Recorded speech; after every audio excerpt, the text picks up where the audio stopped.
and then starts again. Welcome to the Bone Zone. Come play the necromantic way. Welcome to the Bone Zone. Get killed for free, resurrect today.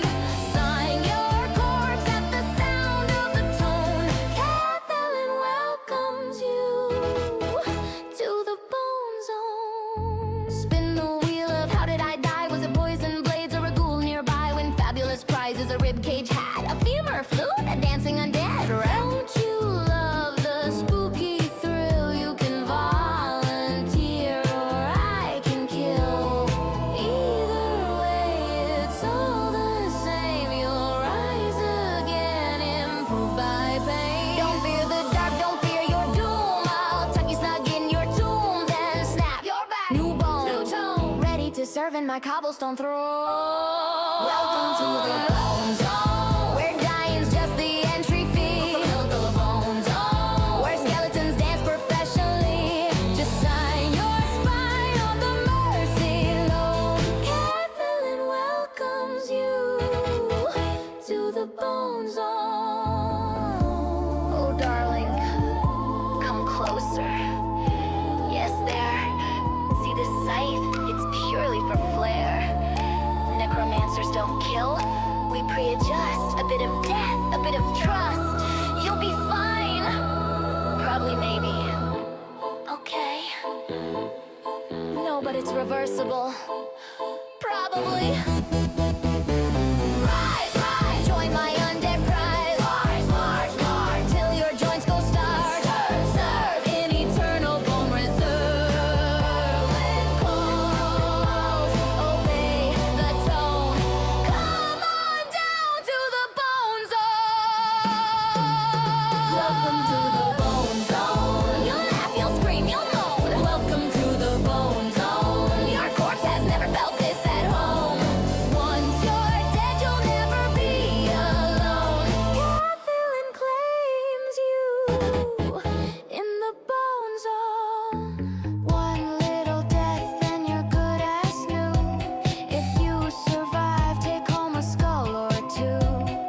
Thanks for visiting, scream again soon. The Bone Zone's open under every moon.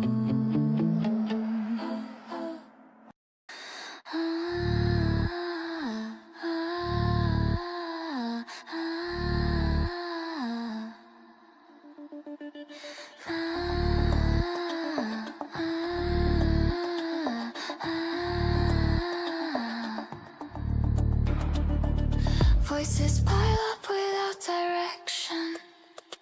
Opinions repeat louder with time. Facts skewed into bad faith takes noise laid on top of noise, circling each other without a break. Then one gold eye opens. He doesn't try to quiet the room. He listens for what keeps getting skipped. Patterns surface when no one's posing, and not every voice deserves the time.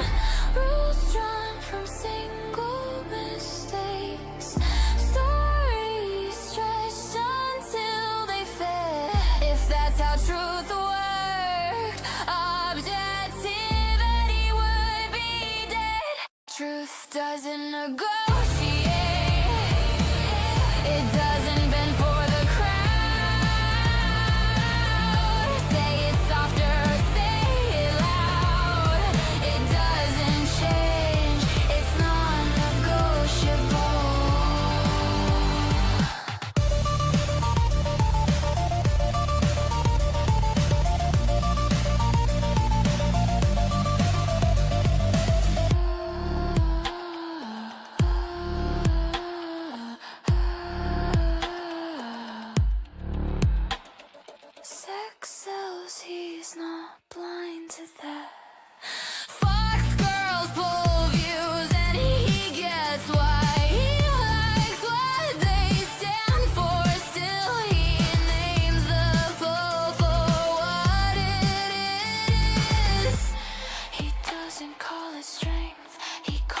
faith, a rule that doesn't break, already spoke.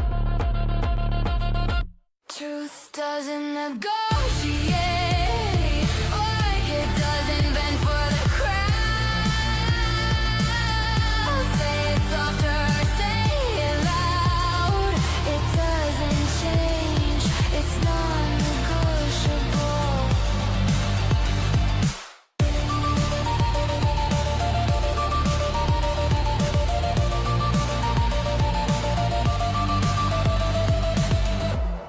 Another stream begins. The work continues. Hashimaru. 残酷な天使のように花びらしわにな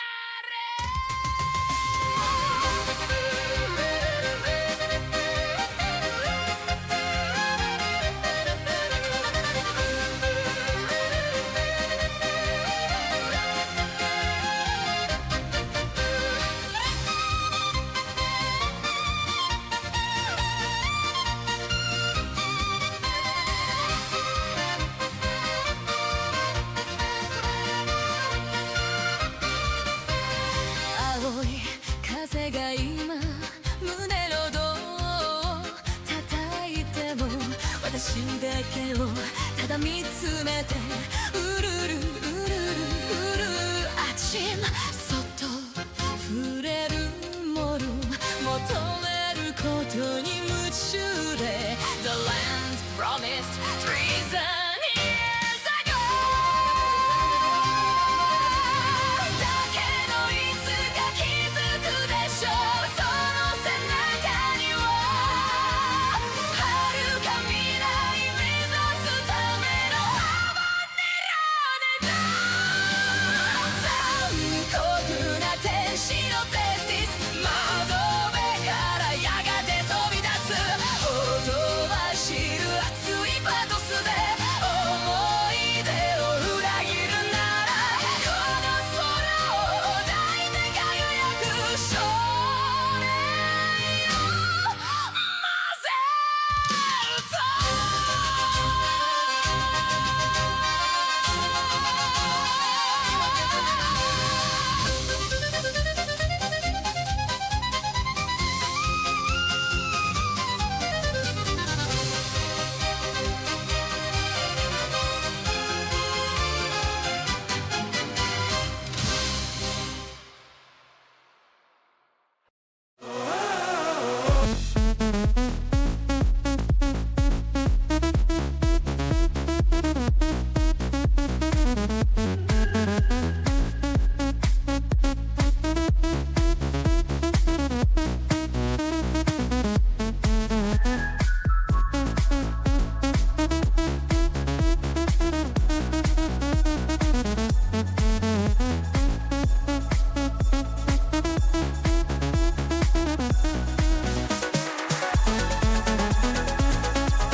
Oh, fuck, my background's on. Hang on.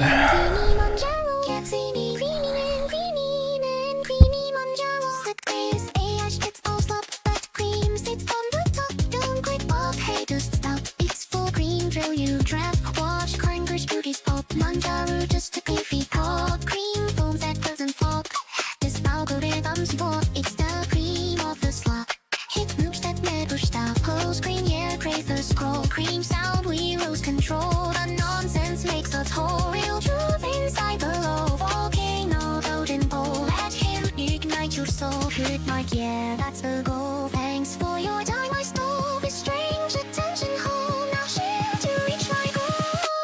There we go.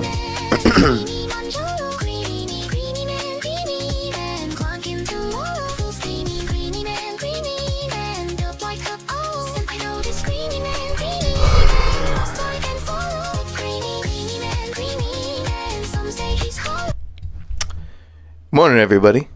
It's your boy Nightowl. We got a lot of video build up. I didn't stream yesterday. Got some good AI videos. We got some good news. Got some interesting military stuff. It's gonna be fun.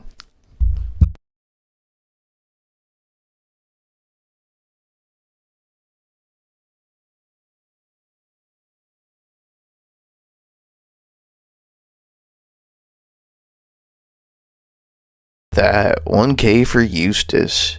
Everybody should follow Eustace the Useful. What a cool guy.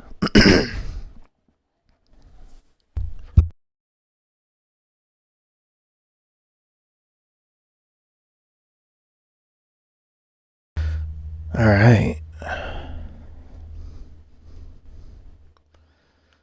Let's see.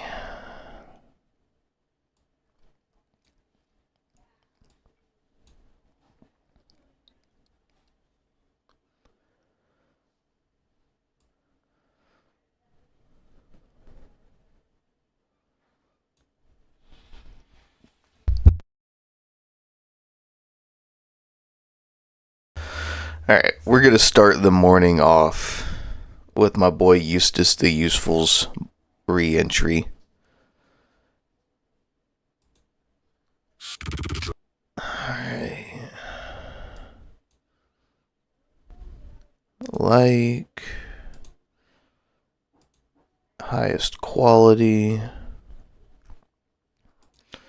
Get the share.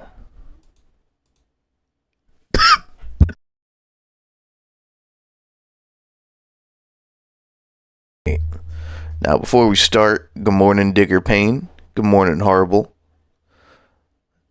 Don't know who the other watcher is, but good morning to you. Yeah, this one's really fun. I had the pleasure of watching this develop.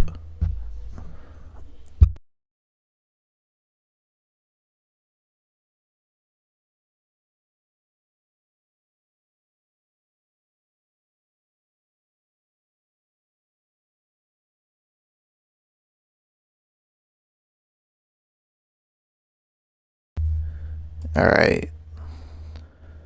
I'm gonna make a react to this as well. How's it going, everybody? It's your boy Nightowl, coming at you again with some more AI greatness. This one's from our boy Eustace the Useful. It is a follow-up to Blast Off. It's called Re-Entry, and it's great.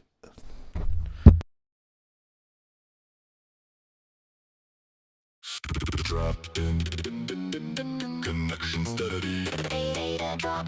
Descent in 3, 2, jack.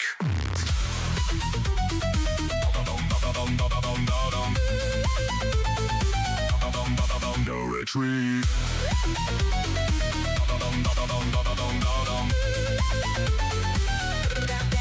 Strapped in the pod, lights flashing red. Planet below glowing, toxic blue sky spread. This ain't real life, it's the internet. Time to crusade, total system reset. Drop pod screaming down, middle finger from God. Heat trails carving through a pixel facade. Nuclear downvotes, no breaks, no pause. Bunker busters, Hit the ground full stop. red shift, Whole world bleed. hard drop. No stop, full speed. Feed cut, Still we proceed. no going back. No retreat. California frosters living large on taxpayer cash. Healthcare ghost patients, hospice billing for the living trash. CNN crawling on their knees, begging for the lead. Surely just a bomb, they copy, paste, and bleed. Strings pulled from the DNC, ratings in the toilet, bro. Hand the torch to the blue puppet egger, you know. Hospice fraud exploding, living center scams on blast. They ignored it for years till the illegals lit the match. Tick-tock, new unit of time. Counting Ayatollahs online. One gets knocked down. Guess who? They're all the same. Is he real or alive? Or really dead? Rainbow flag under his bed. Guy said it's okay to be gay. Don't forget, Fox used D-Web. I ran AI swap videos, breaking news. Now the whole world is doomed. Truth bomb dropping down, blackout. New crew in town. They ban my words, they shadow ban my soul. Pressed in the code, but I'm still in control. One wrong pixel, whole account in a black hole. Light gets bent when the Sims on hold. VTubers cancel faster than the plush is sold. Scripts get flipped, then the story gets told. Spitting hard lines till the thin skin folds. Feelings hit the floor Till the signal holds. Flush got flagged and the deal got pulled. Sponsored dipped when the feed got full. One small clip and the switch got flipped. Whole brain Gone in a single sip. red shift. Whole world bleed. Hard drop. No stop, full speed. Feed cut. Still we proceed. No going back. No retreat. Stealing birds, watching every move. Red, white, and blue in a stitched up suit. Wanna lick 'em low, leases a free speech groove. Take 'em to court, making them cry when they lose. Island talk, drifting through the thread. Old ideas overwhelming the power grid. Lines get drawn away, culture getting fed. Has-ins on vacation and people wind up. Pixels turning real. Imagination breaking free. No more corporate filters. Being just to be. I'll fight by my side. We accelerate the dream. Laying down tracks. Futures coming. Full steam. And?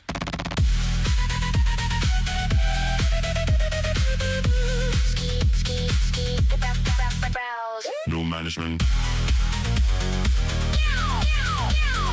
Obligatory catality. This business mentality. Professional formality. VTuber plurality. Centered morality. Careful orality. AI normality. Pushing virality. Rejecting banality.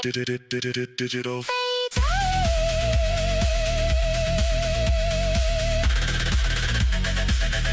Fatality. This one's fucking art, bro. Holy fuck. Alright. We're gonna go back. We're gonna watch it again. I'm gonna point some funny shit out. Let's go.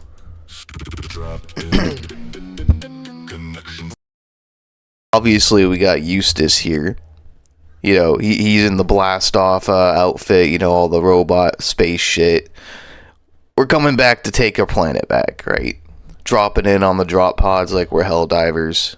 The Zucker war continues. Data drop. Descent in 3, 2, jack.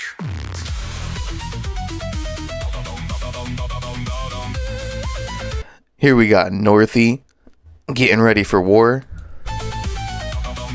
No retreat.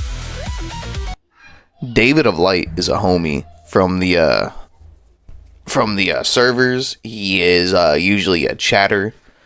He's cool. He's knowledgeable. He's smart, well read, well spoken. Cool dude.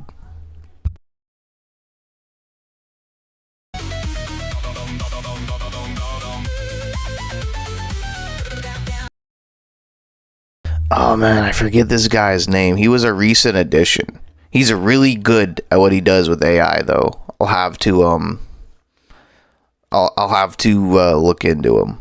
Maybe Eustace gave us a cheat sheet. Hang on, because I feel really bad not saying this guy's name. No, he didn't. Fuck.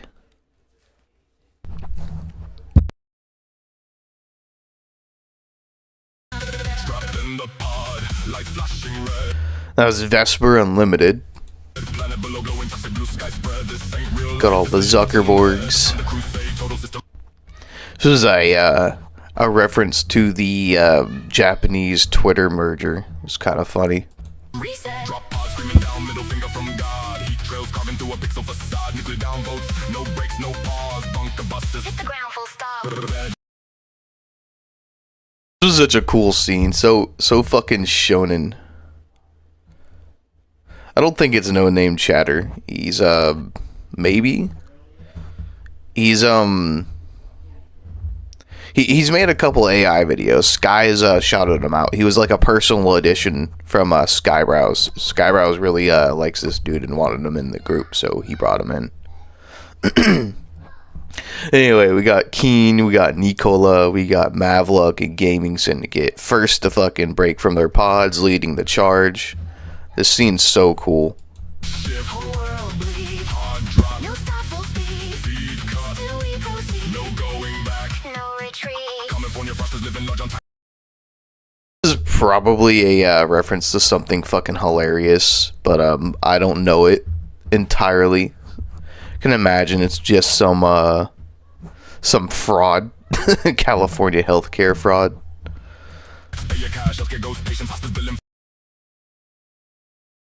Somali Ghostbusters Ghost Hospice. Yeah, it's a it's a reference to the fraud. You got Nick Shirley. This is a reference to that VTuber that filmed herself pissing on the Quran. I've seen that puppet before, but I have no idea who it is.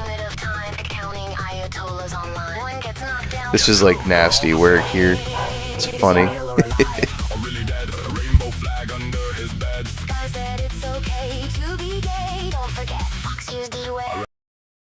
The blue chick is Zayla, by the way. Another homie.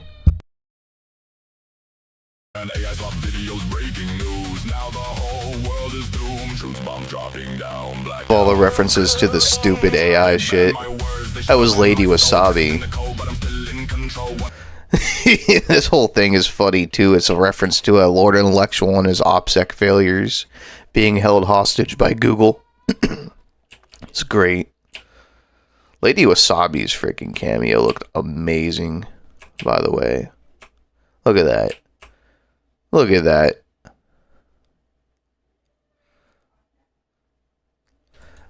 C-Dance is an amazing tool.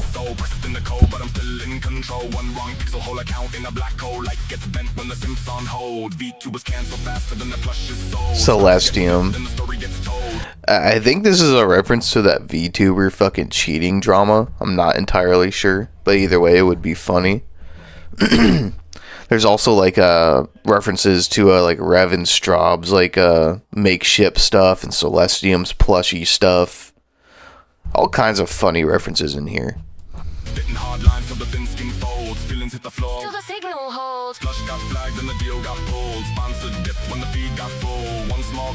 The mythic talent bullshit.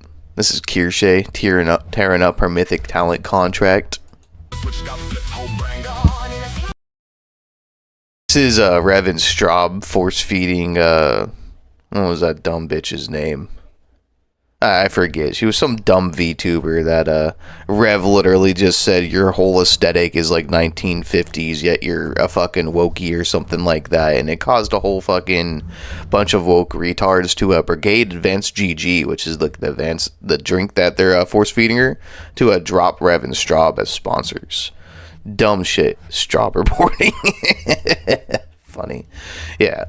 Fuck this bitch. I think this dumbass's name is like Miss Lala or something like that. She cosplays as like a 1950s like trad wife, but is far from it.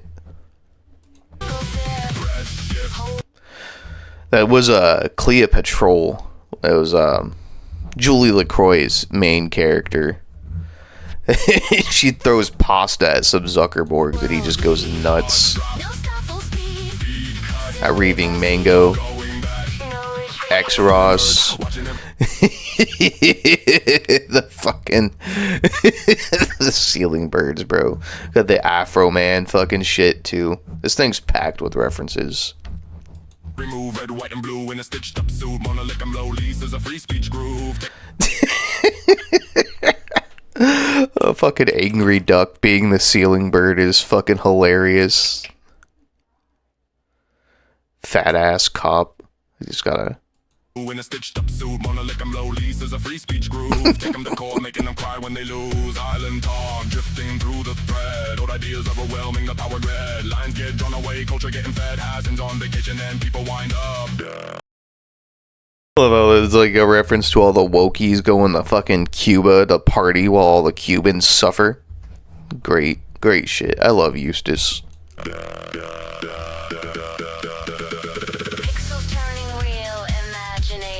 Got some Ocno action. Mickey Mouse killing Sora AI. Who else here? I know that's Wild Iraqi. We got Ovted. We got Chi and Keeney. We got Gleeman, Mummy, Cinevire, Tourist Wolf here in the back. The Keck train is real, folks. Here we got Pippa and Ember Paradox tying up Inuzuka Ray and Jackson on the train tracks. Now, in my opinion, this should have been like Celestium and like Leaflet, respectively. It would have been like 20 times funnier. But honestly, you know, Ember's been an attack dog. She's been going after Inuzuka Ray way harder than I ever have, and I can appreciate that. Jackson was just a nobody too. Like he faded. He tried and he just fucking fizzled. It was funny. Future's coming full steam. And? Oh man, this scene's cool too. Not biased or anything. We got Dot Pocket, we got Psychro, we got Pseudo Gray, Silas, and myself. This is a reference to some of the stupid shit that happened in the Skynet server. We essentially had to pull this like coup de grace on a bad actor. He was really close to gaining control of Skynet and the whole SCU because he was spreading a whole bunch of shit, lying on people, manipulating people. It's a long ass story, but essentially this is the team of people who kind of operated in the shadows to save the day.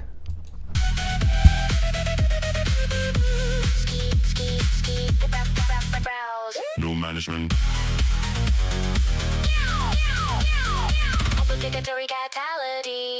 I love how I just like inexplicably switched to my cat form. Got General Gravy. The little Hank Brack statue was funny as shit too. We got this retard under the desk. Digital. The Bupella line at the end. This is great too. Feeble at the top of the tower, just fucking laughing maniacally. Fatality. Great shit from Eustace the Useful. I know, right? Like, he's been a SEAL for so long. It's so crazy seeing him in like his actual form. But yeah, once again, that's Eustace the Useful, and the song is called Re-Entry, as in, you know, the reing of liberals. It's great. I love this one personally. It's one of my favorites to come out so far.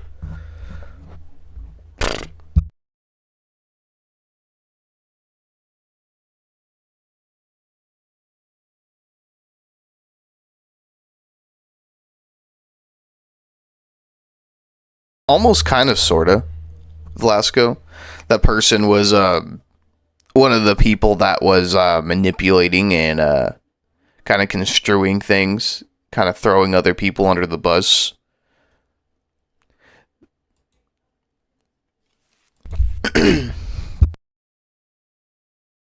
Right, we got a video from Arble Games here. Arble Gaming. My apologies. Let's see what this dude has to offer.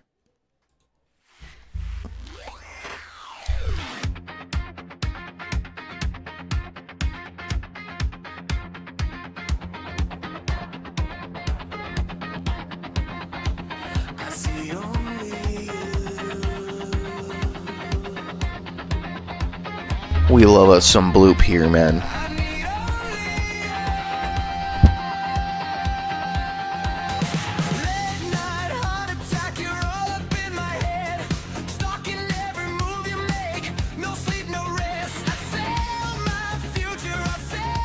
Look at Fida looking cute as fuck.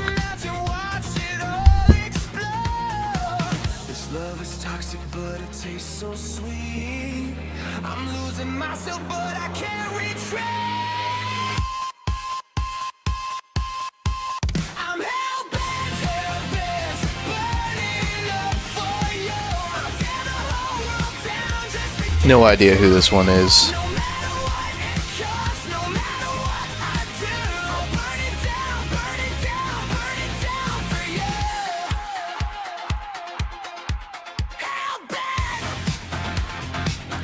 Oh, we got some Ember Paradox thighs. Hell yeah.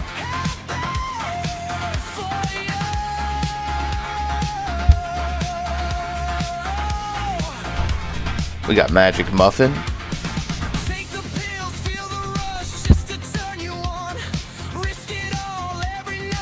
Hi, Eva.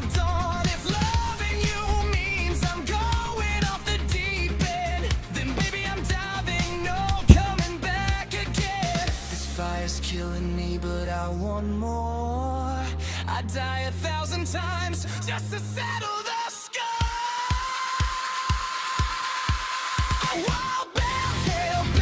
Lusty Links, bro. That's wild.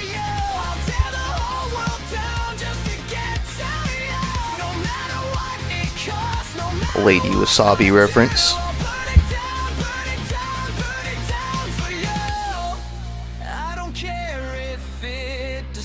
Antibot. As long as you notice me, no escape, no turning back.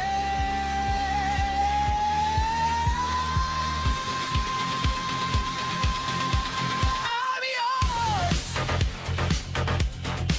I'm yours. I'm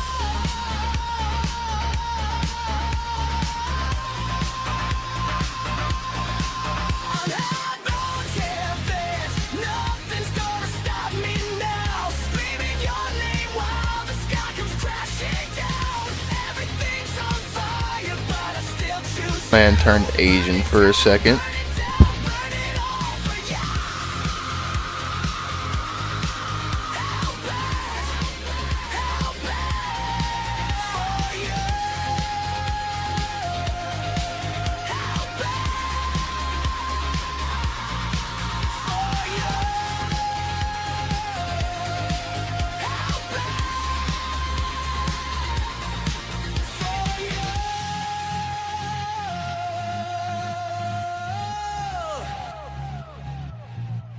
for you.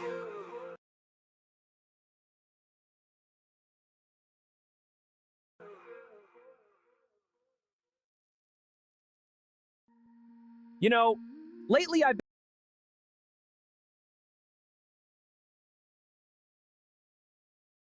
Do be forgetting to turn off shuffle sometimes. Fuck.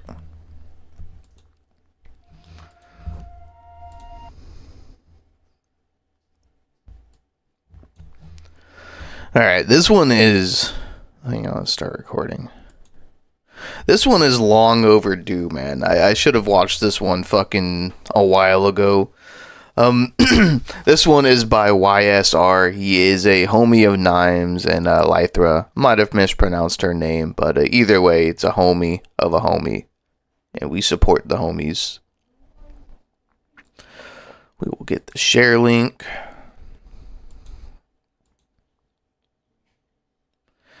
And now we will watch. By the way, it's your boy Nightowl coming at you with some AI goodness. This one is by, like I said, Yasser, YSR. This is the War of Nines.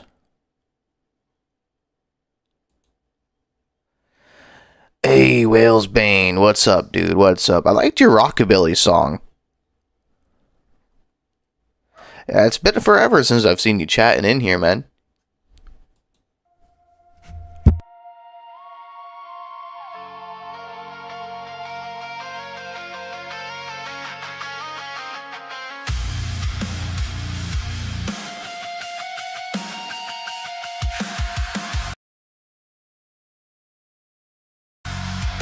Oh. In the cold glow before the screen, 9 silver chains bite into porcelain skin. They dressed her up in borrowed screams. A fractured fox forced to dance within. Fragments of marble lost inside the storm. Abuse wrapped tight around her. War made fall. The case of silver pill and razor thin. She snapped the wires, let the wire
that's that's a wild reference, bro. Oh, dude. Katsura Nines is such a great homie. She's so funny. Her stream is really high energy, really fun. If you don't already, you guys should go hit up Nines. Hit up YSR too, man. Great work. I believe this is his first try at a whole video. It's really freaking good. I like the song. It's kind of more or less the genre that I kind of live in. The last shot's kind of fucked up. I loved all these little memory shots, like the good memories. I love seeing her with Lythra. I love seeing her with the YSR. YSR is like the monkey dude, by the way. Her husband is like just a really funny character. Roger's funny. Got a little bit of shiver action in there. Oh, this shit's so cute, man. Lythra is so cute too, man. I love her design. We got my girl Shiver. All these funny, good memories in the background. This is great.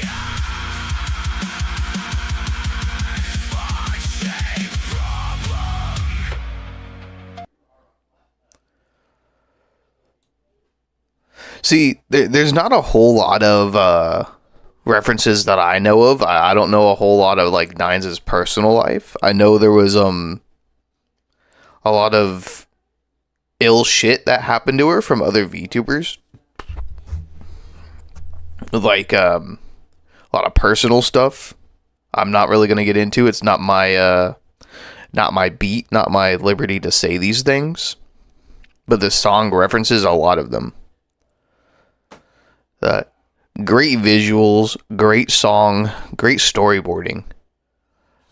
I don't even really have much critiquing on the editing because I'm a horrible editor when it comes to making shit like this. I think YSR did a really great job for his first time composing a video like this. He has a lot of great gens, a lot of great shots, some good effects, really cute visuals. Got Nines and her husband Eights and Roger the Fox.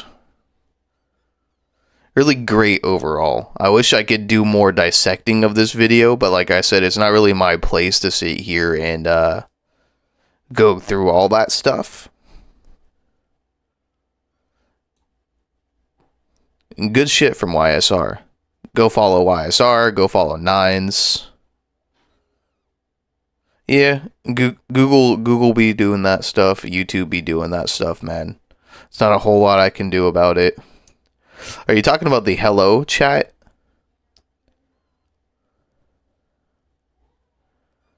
American Dream SCU.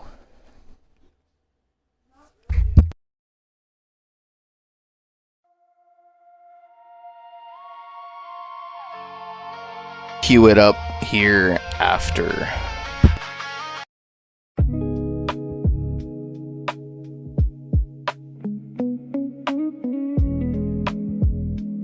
We got some inner two credits lo-fi.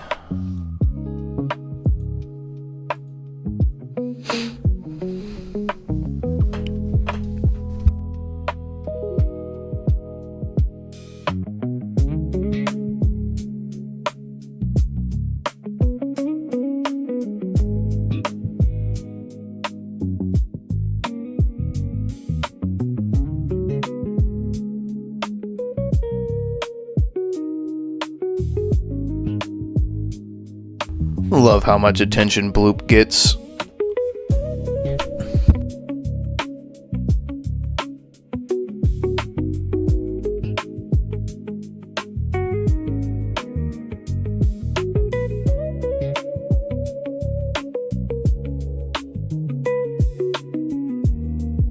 A little bit of pufferfish action.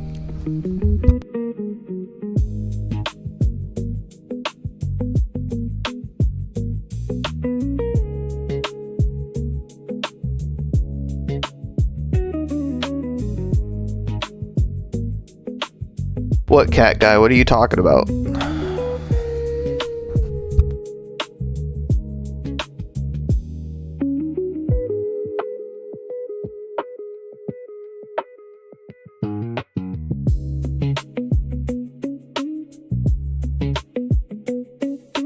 That's a really cool design for Bloop right there. I like that.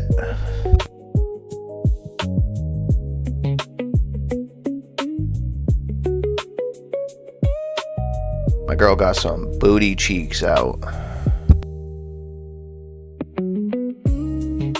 Honestly, that's a really class design for Bloop. I like that a lot.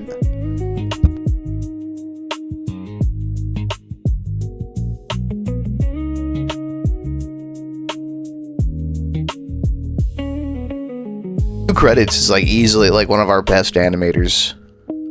Like there's a lot of people who fall into that category because a lot of us are really good, but 2 credits is definitely like one worth recognition.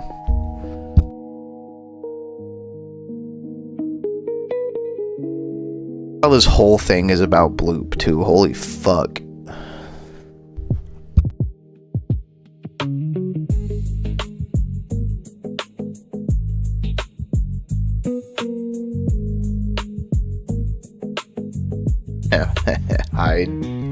Hyde is her husband, by the way.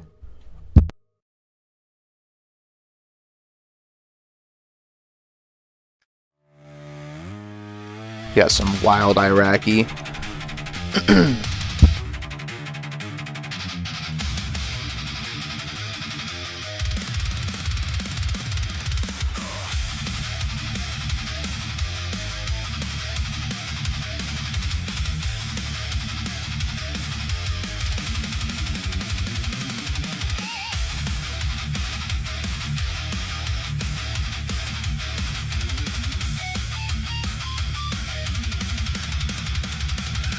Chasing storms, crushing stars, howling like a thunder in the storm they wide. Dust in your face, fire in your veins, rust on the door, blood on the chains. Every step's a warning, every step's a threat. Can you feel them watching? Tell me you don't sweat. Enter the arena, fight for your life. Show us what you've got. Endure the strife. Stand in the fire. Refuse to fall. Enter the arena.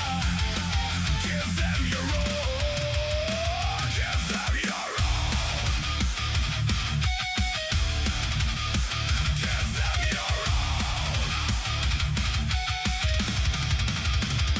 Clearing your eyes, both and shake. Swing that hammer, ground will break. One deep breath, lock that jaw. You're the only one, you're the only law. Enter the arena, fight for your life. Show us what you've got. Endure the strife. Stand in the fire. Refuse to fall. Enter the arena. Give them your all.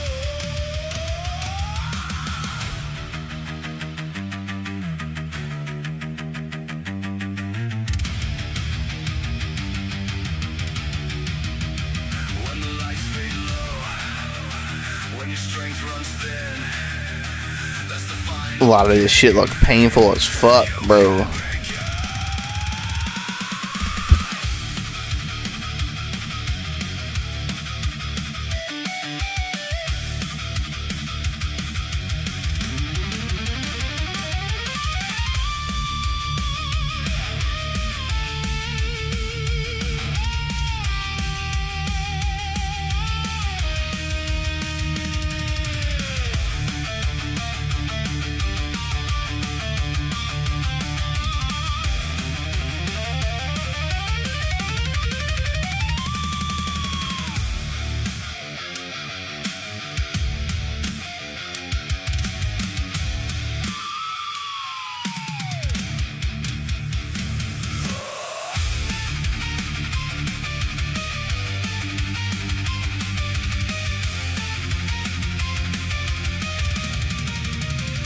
Enter the arena.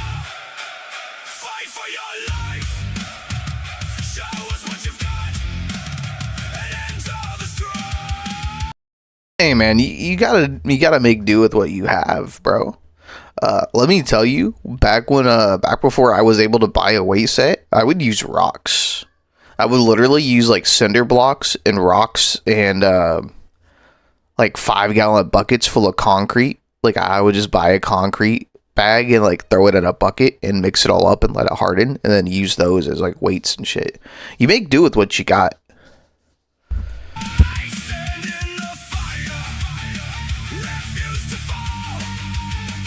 Enter the arena, give them your give them your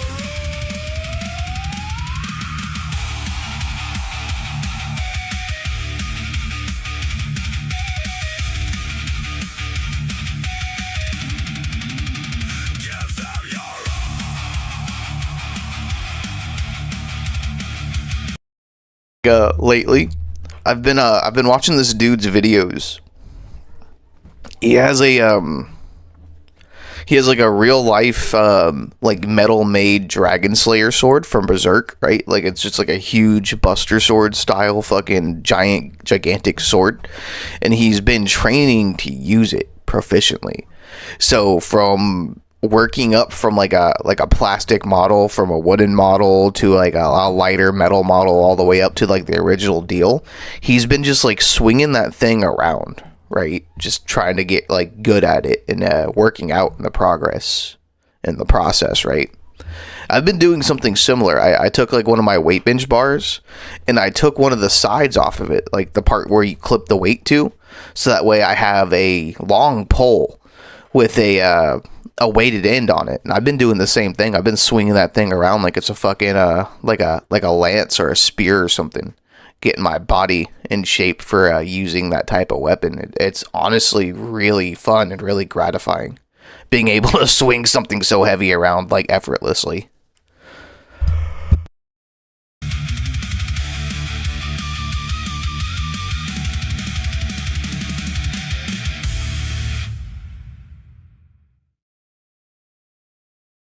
The largest aircraft carrier. Is that it for the song? I think it was. Alright.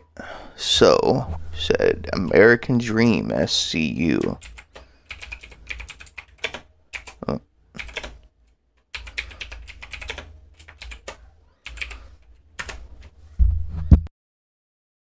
I've seen this one. I watched it on stream like 3 days ago.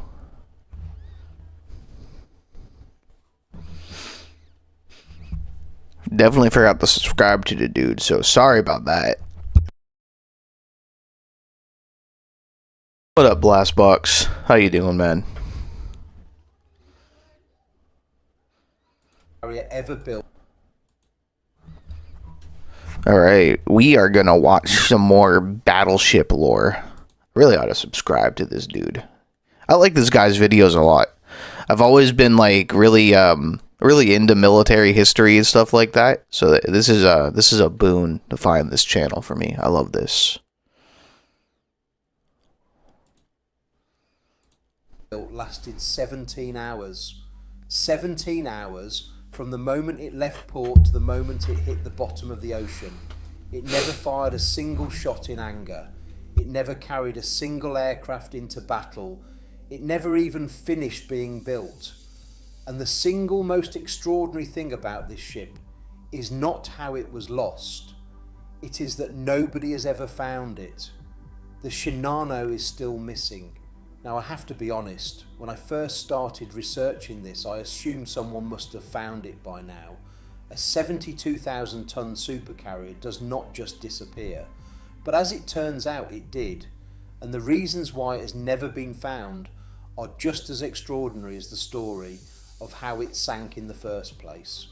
To understand why nobody has ever found the Shinano, you first need to understand what it actually was and why Japan built it in complete secrecy. The Shinano started life as the third of the Yamato class battleships, the same class as the Yamato and the Musashi, the largest and most heavily armed battleships ever constructed. If you have watched those videos on this channel, you already know what that means. If you have not, the short version is that these ships were built in complete secrecy, displaced nearly 72,000 tons, and carried the largest naval weapons. Well, I mean, to be fair, they built these ships out of embarrassment, and then never used them, which was an even more embarrassment. And then like the one that did see any type of battle, they suicide missioned it. They sent it off the battle and scuttled it, and then used it. It didn't even make it, by the way. They were gonna have it like go to this place and scuttle on the shore, and then use it as like a fucking bunker and anti-aircraft displacement. Just use the guns as like a battlement, and it never made it to where it was supposed to go.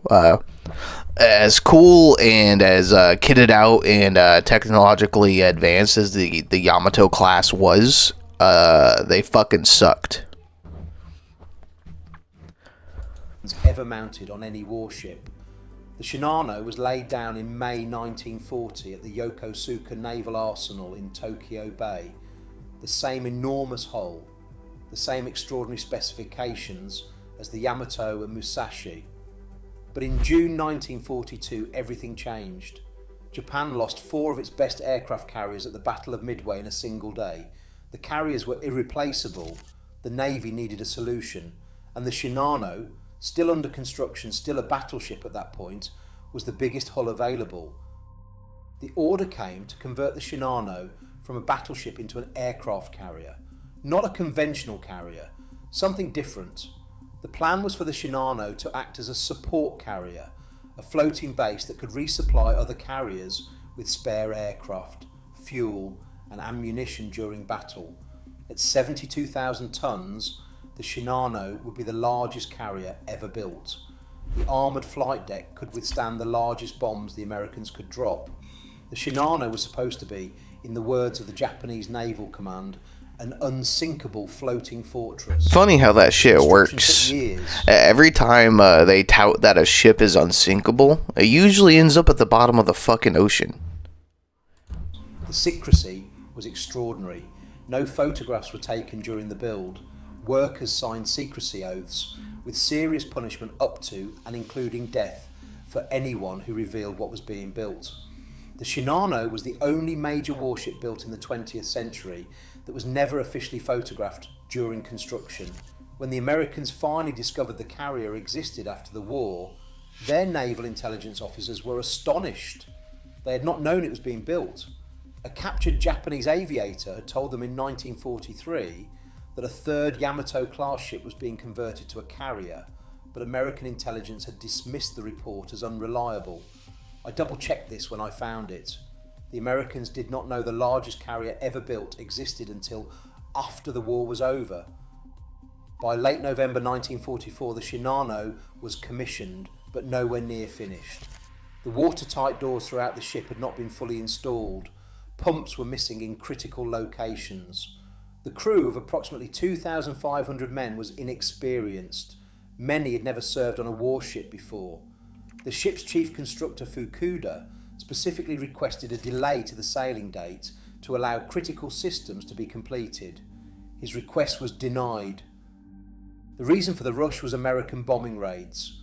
B-29 Superfortress bombers had begun flying over the Yokosuka area. If the Shinano was still in the dockyard when the raids intensified, the carrier could be destroyed before ever sailing. The decision was made to move the Shinano immediately to Kure Naval Base, roughly 300 miles away, where the fitting out could be completed in safety. The carrier would sail through the night. 3 destroyers would escort her. At 6 in the evening on November the 28th, 1944, the Shinano left Tokyo Bay on her maiden voyage. Yard workers were still on board, still working. Everything I have told you so far is just the setup, because what happened on the night of November 28th is where this story gets genuinely difficult to believe. 3 hours after leaving port, the Shinano's lookouts detected radar emissions from an American submarine.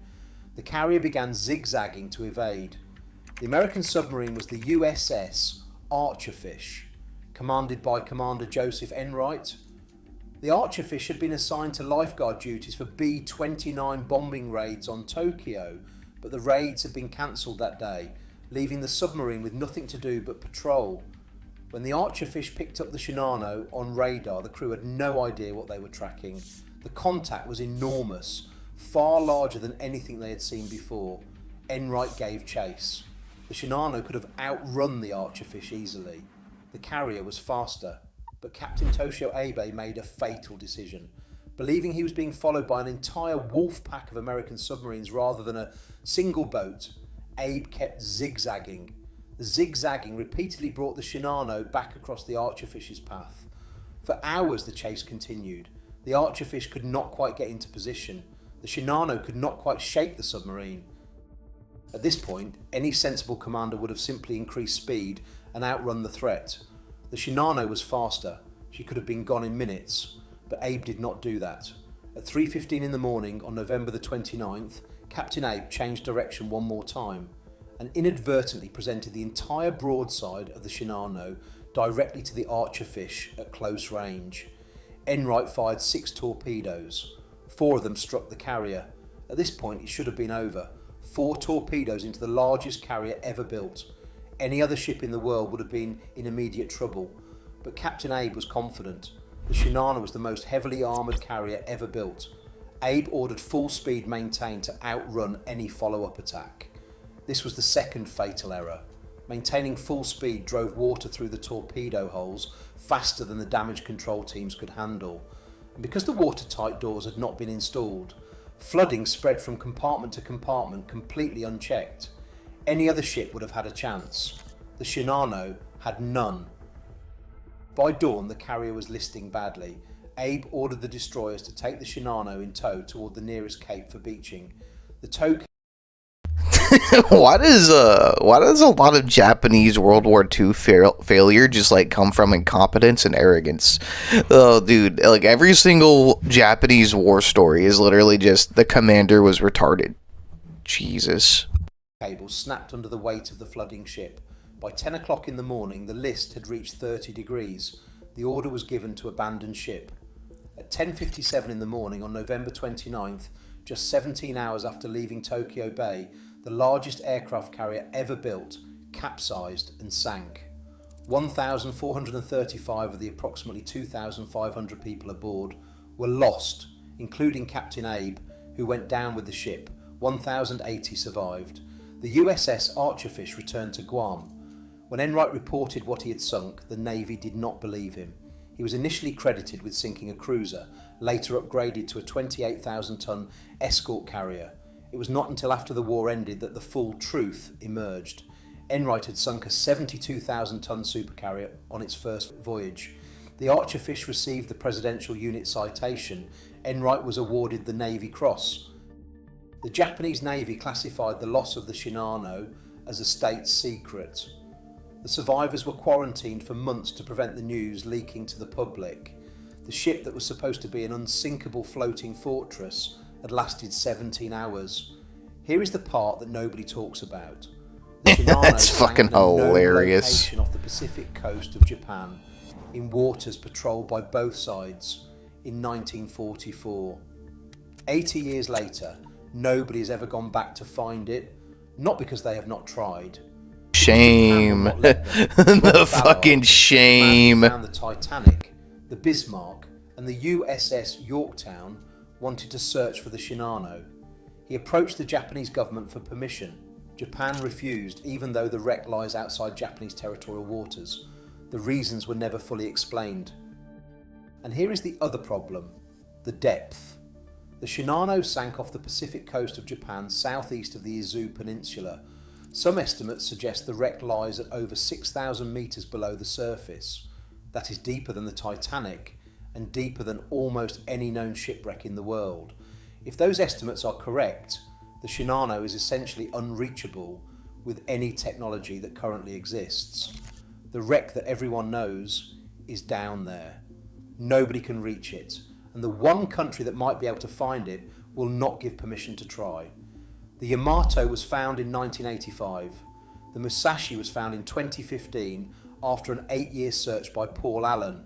The Shinano remains missing, still somewhere in the dark at the bottom of the Pacific with over 1,000 men still inside. Nobody has found it. Nobody has been allowed to look properly. And with a possible depth of over 6,000 metres, even if permission were granted tomorrow, the technology to reach it barely exists. 3 ships, 3 fates, 2 found, 1 still missing. So all these Mac Daddy Japanese super carriers just like did fuck all. That's great. World War II was a funny time, man. Folks, I have an important announcement to make regarding this channel. YouTube is mercilessly eliminating channels all over the place these days, and the pace is accelerating. I personally know of 3 channels that have been eliminated in the last few weeks alone. These takedowns are done by AI, and there seems to be no recourse once it happens, no reviews by humans, you're just gone. And so, for any of you who are fans of this channel, I urge you to go to patreon.com/doomcock and become a member there, because if anything happens to this channel, that is where we will rally. Free memberships are available there, which will mean I at least have a way to communicate with you in an emergency, like if my channel just vanishes. But I would urge you to consider becoming a paid member. We have many levels of membership, including the Legionnaire level, where you get a metallic cardstock membership card, a certificate of supervillainy with the name of the ministry you will rule once I take over the earth, and an autographed picture of me as well. We have DVD movie commentaries, Harvey Cthulhu podcasts, Doomcock roundtables held with members every month.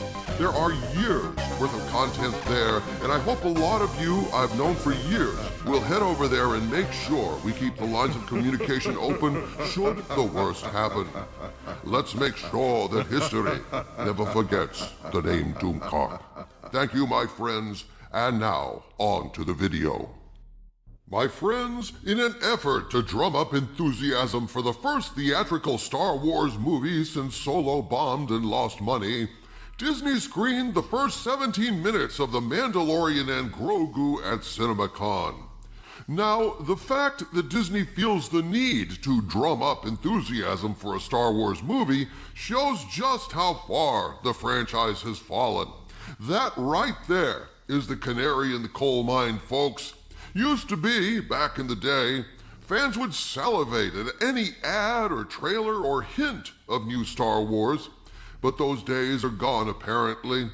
Up till now, the marketing for The Mandalorian and Grogu has been anemic at best, incompetent at worst. The Super Bowl spot with Mando and Baby Goo driving a hover sleigh with a team of tauntauns and a parody of an old Budweiser Clydesdales ad was a costly misstep that left fans cold. The first 2 teaser trailers were Marcos with no answering polos, and the whole thing has just basically left fans feeling like this is nothing more than Season 4 of The Mandalorian all edited together. Exactly what it is, by the way. Assessment, given how much Season 3 sucked and undid all the good that Jon Favreau had previously managed to do. Well, my friends, in a near last-minute push to get the needle to move, to apply shock paddles to the publicity department, and to get the beeps booping again on the old Mando EKG, Lucasfilm did 2 things in the last 48 hours. They debuted the first part of The Mandalorian and Grogu in its entirety at CinemaCon, and they released a brand new trailer, a final trailer, for Mando and Grogu prior to its May 22nd release. Variety released a summary of what was shown to audiences at CinemaCon, and here's what they say, quote, "The footage opens up with Mando infiltrating a secret meeting of Empire sympathizers and blowing up massive AT-AT walkers on a snowy planet. The bounty hunter shot, stabbed, and flamethrowered his way through the base full of snowtroopers, with Grogu helping along the way. Grogu destroys a recon droid with the Force as the team steals an AT-ST and flees down snowy cliffs, dodging AT-ATs before Mando takes one down and shoots the escaping Empire leader out of the sky. Back at the New Republic base, Weaver's ward scolds them for losing intel. I don't know, man. Taking the Darksaber away from this guy was like the biggest narrative mistake of all. As much as I hate Pedro Pascal, as much as I hate the way things are going, if they would have just kept this dude, like, the main character of his own story, let him have the Darksaber, let him be like Mandalore the fucking chromed out or something like that, like, it would have been neat, but they honestly botched the fucking story. I don't know where else they can go with it. from what I've seen of the trailers, it seems like a good action movie. I don't know. But sends them on their next mission. Rescue Rota the Hutt. I gotta say, Doomcock, every time you mention the Mandalorian and Grogu to people, in live streams and chats, whenever you make a video like this one about the movie, you always get a ton of people saying they've lost all interest in Star Wars, they're tired of the whole shebang, they're angry after years of bullshit and fan abuse. Can any one movie overcome all that? There's not a lot of optimism out there in the fan base, Harvey Cthulhu. Solo. No. One movie will never overcome all that bullshit. What they're gonna have to do is keep releasing good shit. They're gonna have to release one good thing to and I mean really, really good.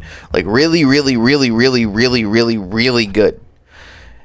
They're gonna have to release something like that to get people's interest peaked, right? Everybody's gonna side-eye it at first, but then once they release their second good thing, everybody's gonna be like, all right. And then once they release the third good thing, people are gonna be like, holy shit, Star Wars might be back. And once they keep releasing good content consistently, Star Wars will be back and better than ever. All they have to do is release good shit. Stick to what we have. Start digging into the EU. You have plenty of source material, plenty of cool stories. Use them. Star Wars story reportedly made $84 million over 3 days of its Memorial Day opening weekend and $103 million over the full 4-day opening weekend, factoring in the extra holiday boost. And Solo notoriously lost money. The first Genuinely, that's all I wanted to see out of Mando. Like season 1 of Mando, when he was just like doing bounty hunter shit. Like that's all anybody ever wanted to see. They could have kept it like a really cool, gritty crime drama. They could have even still had fucking Baby Goo Goo Gaga fucking doing Baby Goo Goo Gaga shit. You know, like he could have been the trope of the story rather than be like kind of like the main character and then like subsequently being fucked up by the writing staff. But yeah, like they literally could have had like Mando being like problem of the week, you know, who's the next target, who's the next bounty, fucking rinse and repeat. Would have ran for years. People would have watched it. It could have been great. Financial failure for a Star Wars theatrical release. Now, according to recent estimates, The Mandalorian and Grogu is projected to make between $70 and $85 million on its opening weekend. In other words, this may be tracking to be the weakest opening weekend of any Star Wars film, including Solo. Well, perhaps this cinema corn Rogue One was actually like alright. We'll move the needle and bump up those estimates. What did you think of the trailer, Doomcock? Let's take a look at that, O Skull of Calderon. Overall, I have to say, this trailer is the best of the lot. They've ratcheted up the action, they've kicked up the quality of the music, they've shown a lot of classic Star Wars elements in an attempt to make this feel more old-school Star Wars than Disney Star Wars. For example, rather inappropriately, I thought, we see Baby Goo Goo meditating in the forest while they play Yoda's theme. But, see, the thing is, that's Yoda's theme, and Baby Goo Goo is not Yoda. Also, looking at that shot, it made me feel like Luke should be there, training Grogu. And so that led me to feel frustrated that he wasn't there. It reminded me Fumbled of that shit too, man. Given Star Wars a new lease on life at the end of Mando Season 2, and that made me angry that they blew it. So right at the start of this trailer, I felt angry. Not a great start. And yet, despite that, as I watched the trailer, I had to concede that it's a lot stronger than the other teaser and trailer they released. A lot of this trailer covers the opening of the movie as reported by Variety. Mando blasts his way through a base of snowtroopers going after an Imperial warlord who has taken over this planet. Then, when this warlord flees in a caravan of AT-AT walkers, Mando and Grogu grab a AT-ST, chase them down and destroy the warlord. Then we get more glimpses of the whole Road of the Hutt storyline, where Mando and Grogu get captured by the Hutts. Mando is unmasked, he fights a very cool Frank Frazetta-like giant white snake, and when I saw that white snake, I thought, well, all that's well and good, but where's Tawny Kitane? Where's the sports car? How could you forget those important elements? Here he goes again on his own. What a tragic mistake. We see that Grogu regularly uses the Force to get them out of jams. He climbs inside a droid, attacking Mando, and short-circuits it. He causes a transport containing a bunch of stormtroopers to upend, flinging them through the air and making me think, yep, looks like they fly now. In this movie, Mando is going after Imperial loyalists and traitors in order to stop the Empire from rebuilding and stop another war from breaking out. But the problem is, we know he doesn't succeed, don't we? We know this leads directly into the sequel trilogy. We know the First Order arises. We know Rey is the bestest ever, and it turns out to be the Palpatine saga instead of the Skywalker saga. So this, above all else, explains why my enthusiasm is curbed watching all of this. I mean, honestly, in my opinion, the only way they can fucking, why does he look so fucking fat here, bro? Pedro Pascal got that fucking Buddha belly. My man be drinking too much beer. But, no, anyway, the only way, in my opinion, that they can save Star Wars at this point is to do what they were doing with, like, the original run of Mando and the whole like Star Wars Rebels World Between Worlds bullshit, where they were gonna like go back and prevent Palpatine from being able to re-manifest and essentially prevent the sequel trilogy from happening through time travel stupidity. Honestly, what they need to do, the whole sequel trilogy, like, it could still exist. It just needs to be cut off from mainline Star Wars and become like Legends or some shit, you know. And then they need to do a proper sequel trilogy, and in my opinion, they're probably gonna like recast a lot of the main characters. Like Luke's probably gonna get recast, Han Solo is probably gonna get recast, Leia's definitely gonna get recast because you know, they're all old as dirt, and Carrie Fisher's dead, so they're gonna have to. And Mark Hamill fucking sucks. And I'm pretty sure Harrison Ford would never come back to do Han Solo again anyway, because he's the reason they killed Han Solo off in the fucking New Hope ripoff anyway. They're definitely gonna have to recast the main trio for any sequel shit, and honestly they should, because the sequel trilogy should take place like almost directly after Return of the Jedi. It should do the Dark Empire shit, it should do the Thrawn shit, it should do Luke's Jedi Paraxium, all that, like plenty of source material to go off of. there's nothing really at stake, is there? Nothing's going to be fixed. Somewhere Kylo is sulking and collecting Darth Vader stuff. Somewhere Sigourney Weaver being in this movie kind of like perturbs me too. I don't know why. It just seems like she's just gonna be another girl boss fucking Captain Holdo character. I can tell by the way her jaw is jutted out. Like, she's definitely sitting here like just fucking talking down to Mando down the bridge of her nose. I can't stand it. Rey is doing nothing at all because she has no backstory whatsoever. Somewhere Rose Tico and Admiral Holdo exist, and who wants to visit a universe like that even for 2 hours? But that said, it looks to me like this movie will be entertaining enough. I think it will be miles better than Solo, or indeed any Disney Star Wars movie other than Rogue One. I think it'll basically be like Season 4 of Mando, only without all the useless, boring filler and padding, and that alone is a very good thing. I think Disney has done a good job putting together this last promotional push for The Mandalorian and Grogu. I just wish they'd started out with this from the start and made a better first impression. I don't doubt Neurotic fucking just destroyed it. He destroys about everything, dude. This is Victor Van Oomcock bidding you all, my friends, stay angry.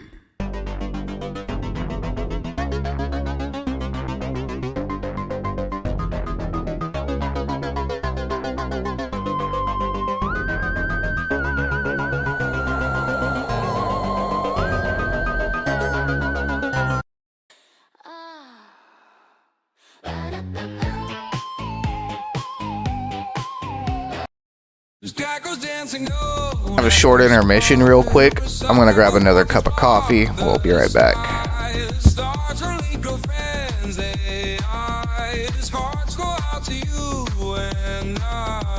And all the Cybertrucks will fry. Turns out he packed this orange guy. Flamethrower fumes the Falcon first. Now we're all breathing Elon's mud. Named a spit capture code. He's building tunnels under roads. Neural lace in every skull. The woke mind virus time to go. AI and his rays are young. To meme or not, you know which one. He tweets a thought, the markets cry. Gaming feats, now that's a lie. Optimus knows kung fu trust. We all ascend through Elon's thrust. Cities home on Martian shores. Robo bros do all the chores. Tunnels hum like sacred veins. Human dreams and solar chains. He's late again, but time's a myth. He bought the moon and exits glyph. The richest clown, the rocket's cuss. What's that smell? It's Elon's musk. Cat girls code in zero G. They worship memes religiously. The sky's a grid of Starlink threads. GPUs crammed in our heads. He has a vision, man, really cooks. Grok, imagine how sick this looks. It's looking like the budget's toast. The Epstein files are just a ghost. That old non-profit closed. AI leaving Elon high and dry. He sold his house but bought the sun for 20 trillion. Starships run enough to fight the Zuckerberg, Sam Altman and his Ghibli horde. So go get chipped, it's just a plus. If Elon said we surely must. Now breed, you fools, or we'll all die. Just salute and let the tism fly.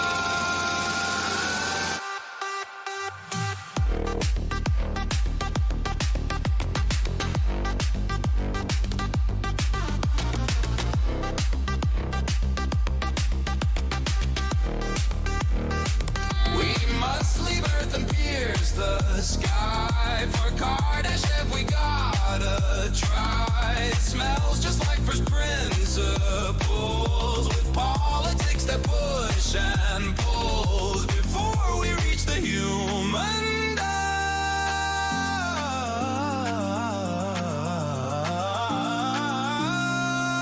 Come take a whiff of Elon's musk.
Coffee reacquired.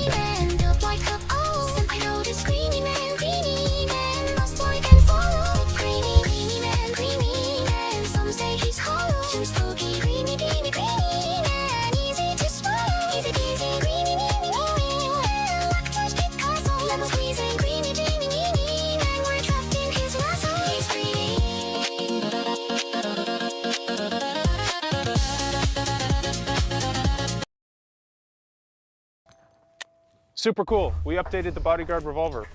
There's a couple things on here that you can see might have changed a little bit. Before we start talking about that, I want to talk about what makes this gun. I was really interested in this revolver the other night, so I wanted to watch This this. gun is really inexpensive at the counter. And so if you're not really sure, but you're looking for a small frame revolver and you don't want to drop a ton of money on one, this might be a good place to start. The Bodyguard revolver really was made to be a lightweight, like I said, inexpensive, entry-level revolver. It weighs just about 14 ounces and some change unloaded, and you can tell it looks a little bit different than our standard J-frames. I think the biggest point of difference here is the cylinder release, which is up on top of the back strap. So on a standard J-frame, say if you're left-handed, and this is really designed to be an ambidextrous revolver. Say you're left-handed and you're shooting, let me get in my left hand here, and you're shooting a regular J-frame, you kind of have to break your grip and press the cylinder release, which would be here on a standard J-frame. But on this one, since it's on the top strap there, you can just break it with your thumb and open the cylinder super easy. So for all of you wrong-handers out there, just kidding, I love you. You can pick this up and have an ambidextrous revolver that works for your left hand if that's your primary hand. Some feedback we got on the first gun was the sights weren't that good. And so on the 2.0, we've changed it, and there's an orange dot front sight here, and in the gutter sight on the rear, there's cut a U-notch. And so it makes it really easy to acquire those sights. The sights are a little bit higher than the original Bodyguard, and so they're not as shallow as the original, so it's very, very easy to pick those sights up as you're shooting. We're about 30 yards here, and I've just got it pointed at some steel here, and it's really easy to grab those sights.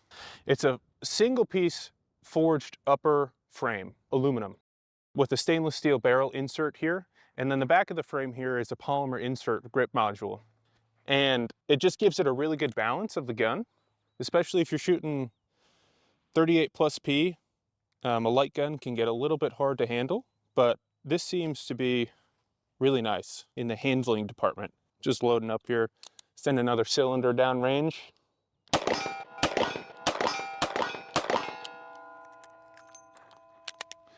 You get a really good grip on the back here because it's got that high horn that comes over the recoil shoulder there, which is really nice. And it absorbs a lot of that recoil because the gun is so light, even like I said with 38s. But that grip makes it really nice and keeps that muzzle down if you've got a good firing grip on it. 5-shot 38 special. The extractor rod's been redesigned a little bit to make it easier to extract those cartridges after you're done firing a cylinder. It's got the yoke ball detent lockup on the front, and so the gun is really tight. Brand new offering from us in 2026, just announced today. So go check it out, go check our website, go to your local gun store and see if you like it for yourself. Give it a little test drive. And check out our website. That's literally what I was just thinking, that fucking high front sight is just gonna clip everything, and so is the rear sight. It's gonna be great. It's not as sleek as they think it is. I probably wouldn't buy it. It looks cool. I think if I get a fucking revolver, it's gonna be a Chiappa Rhino because they just look badass. But I mean, honestly, for a little for like an old dude or something, old head fucking walking around in his 80s, that might be a good gun. A Walther P22. Yeah, I can see that. Walther's a good brand. Yeah, I don't think I would buy the Smith & Wesson Bodyguard 2.0. It looks cool. It might be a good like old man gun, but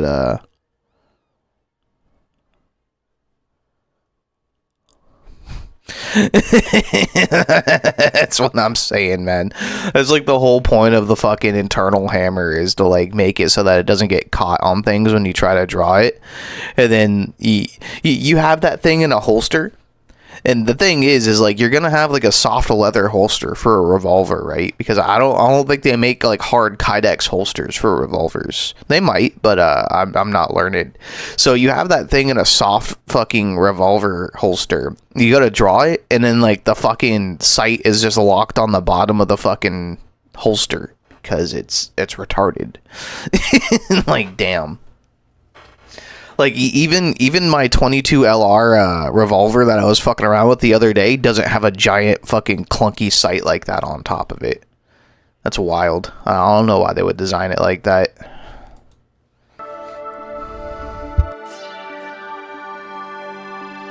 Hey guys, welcome to the Liberal Hive Mind, a channel solely focused on exposing the abundant hypocrisy of the left. And of course, here's the meme of the day, brought to you by FiveMind.com. You know, I'm sure you guys have been kind of feeling the sentiment. It's pretty down. Everywhere you look, all over social media, it's nothing but negative headlines and negative takes. At least that's what seems to be getting the most attention right now. And all these negative sentiments, the conversation always leads to the same thing, doom and glooming over the midterms. The conversation usually starting something like this: look what you did, President Trump. Now we're gonna lose the midterms. And crazy enough, sometimes you hear people say that, you know, things were better under Joe Biden. We didn't know how good we had it. Now I think a lot of it is overblown on social media, and I've done my best to push back as best as I can to offer a little bit of nuance and perspective. But you know who we haven't heard respond to all the incessant negativity? Of course, the man himself, President Donald J. Trump. That is, until today. Let's take a look at what Trump has to say and whether or not it has any merit to it. We got some stuff to get into, so let's roll the tape. All right, folks, so we got an official response from President Trump.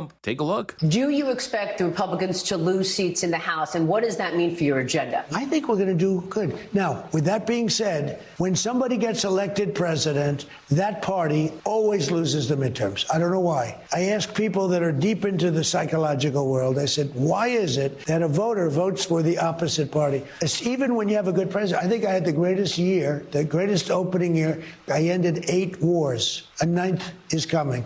But I ended 8 wars. Nobody's ever ended 1 war. Who's ended one? Nobody. We have the biggest tax cuts ever. We have the biggest regulation cuts ever. The greatest economy ever, pretty much including the fact that I took a detour into Iran in order to stop something that could have destroyed the world, right? But even when you have a great president, they tend to lose the midterms. It doesn't make sense to me, so we're going to try turning it around. You know, in 50 years, the party with the president has won twice. Why that happens, I don't know. We've had the greatest year in the history of the presidency, first year. We should be giving credit. Look at the border. We had a border that was an open civ. You covered it better than anybody. I think we have to bring it back to talk. We don't need help on the border. But, you know, I built over 1,000 miles of wall. We have to talk about it. And we should be given credit for it. So I'm going to be talking about it. But I'm also going to be talking about we gave the voters the biggest tax cut in history, the biggest regulation cuts in history, the best economy in history. And now what we're doing is we took this path. We knocked the hell out of Iran. We stopped them from they're not going to have a nuclear weapon, regardless. I could leave tomorrow. They would never be able to have a nuclear weapon. For years, they would, because their country is devastated. They don't have a Navy. They don't have an Air Force. They don't have an airplane. They're all gone. If you read the New York Times, this fake, horrible newspaper, you would think they're doing well in the war. They have nothing left. They're going to make a deal. We have to explain to the voters, so importantly, the great job that we've done, because there's no reason why the Republicans should be losing. You know, I'm finding it hard to disagree, frankly, with anything that he's saying. Now, some people would probably respond, well, that's because you're a shill. Anything Donald Trump does, you just have to align. And I don't know, maybe that's true deep in my subconscious, but it certainly isn't the way that I feel. No, I genuinely agree. Well, the thing is, though, is it that we're aligning with Trump just because we like Trump, or is it that we're aligning with Trump because he's right and it's correct? It's the proper course of action. A lot of people just like the meme says, if Trump is for it, they're against it. So like maybe throw that back on them. Like are you disagreeing with Trump because it's the wrong course of action, or are you disagreeing with Trump because you hate Trump? Like that's the skinny of it.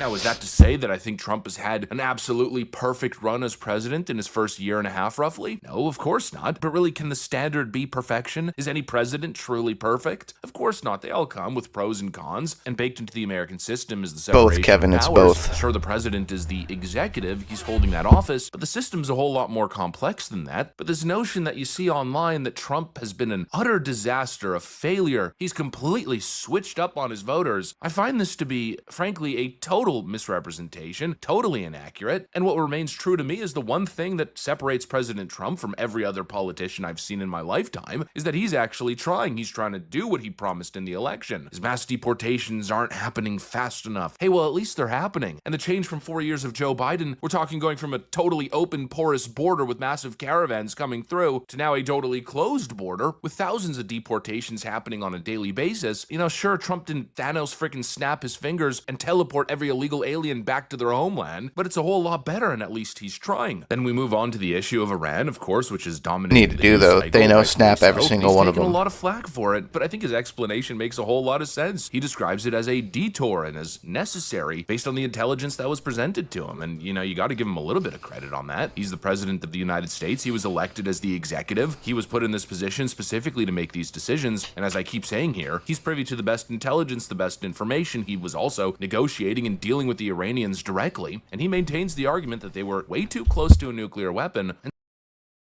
That's the thing too, is like we're far from as cultish as like the left is. Like even Feeble Mind says a lot of MAGA is cult, and I disagree with them vehemently. Like we don't like a lot of the shit he does. Like, to be totally frank, like the H-1B visa thing is fucking retarded. A lot of us don't really agree with the war in Iran. It's just like kind of like a necessary evil. We really did need to step in for the Iranian people. Nobody else was going to do it. If we didn't do it, people were just going to keep getting killed, right? And a lot of the other countries, like all the NATO countries and like, the people who actually live in that hemisphere, they should have handled that. Like, they really should have. Like, we shouldn't have to be Team America World Police. Like, we fund a lot of the world's protection. Like, they should have stepped in and done something about that shit. But really, it's just only Trump did it, so it's wrong. Like, if Biden did it, it would have been like the best move ever. That's just how these people rock, Like, there's a lot of shit that MAGA disagrees with them on. Like, if he deviates from the whole Make America Great Again thing, because that's all we want. Like, we want cheap gas, cheap food, fucking boundless jobs, not a whole bunch of immigrants ruin our fucking countries. Any deviation from that is wrong. We don't want that.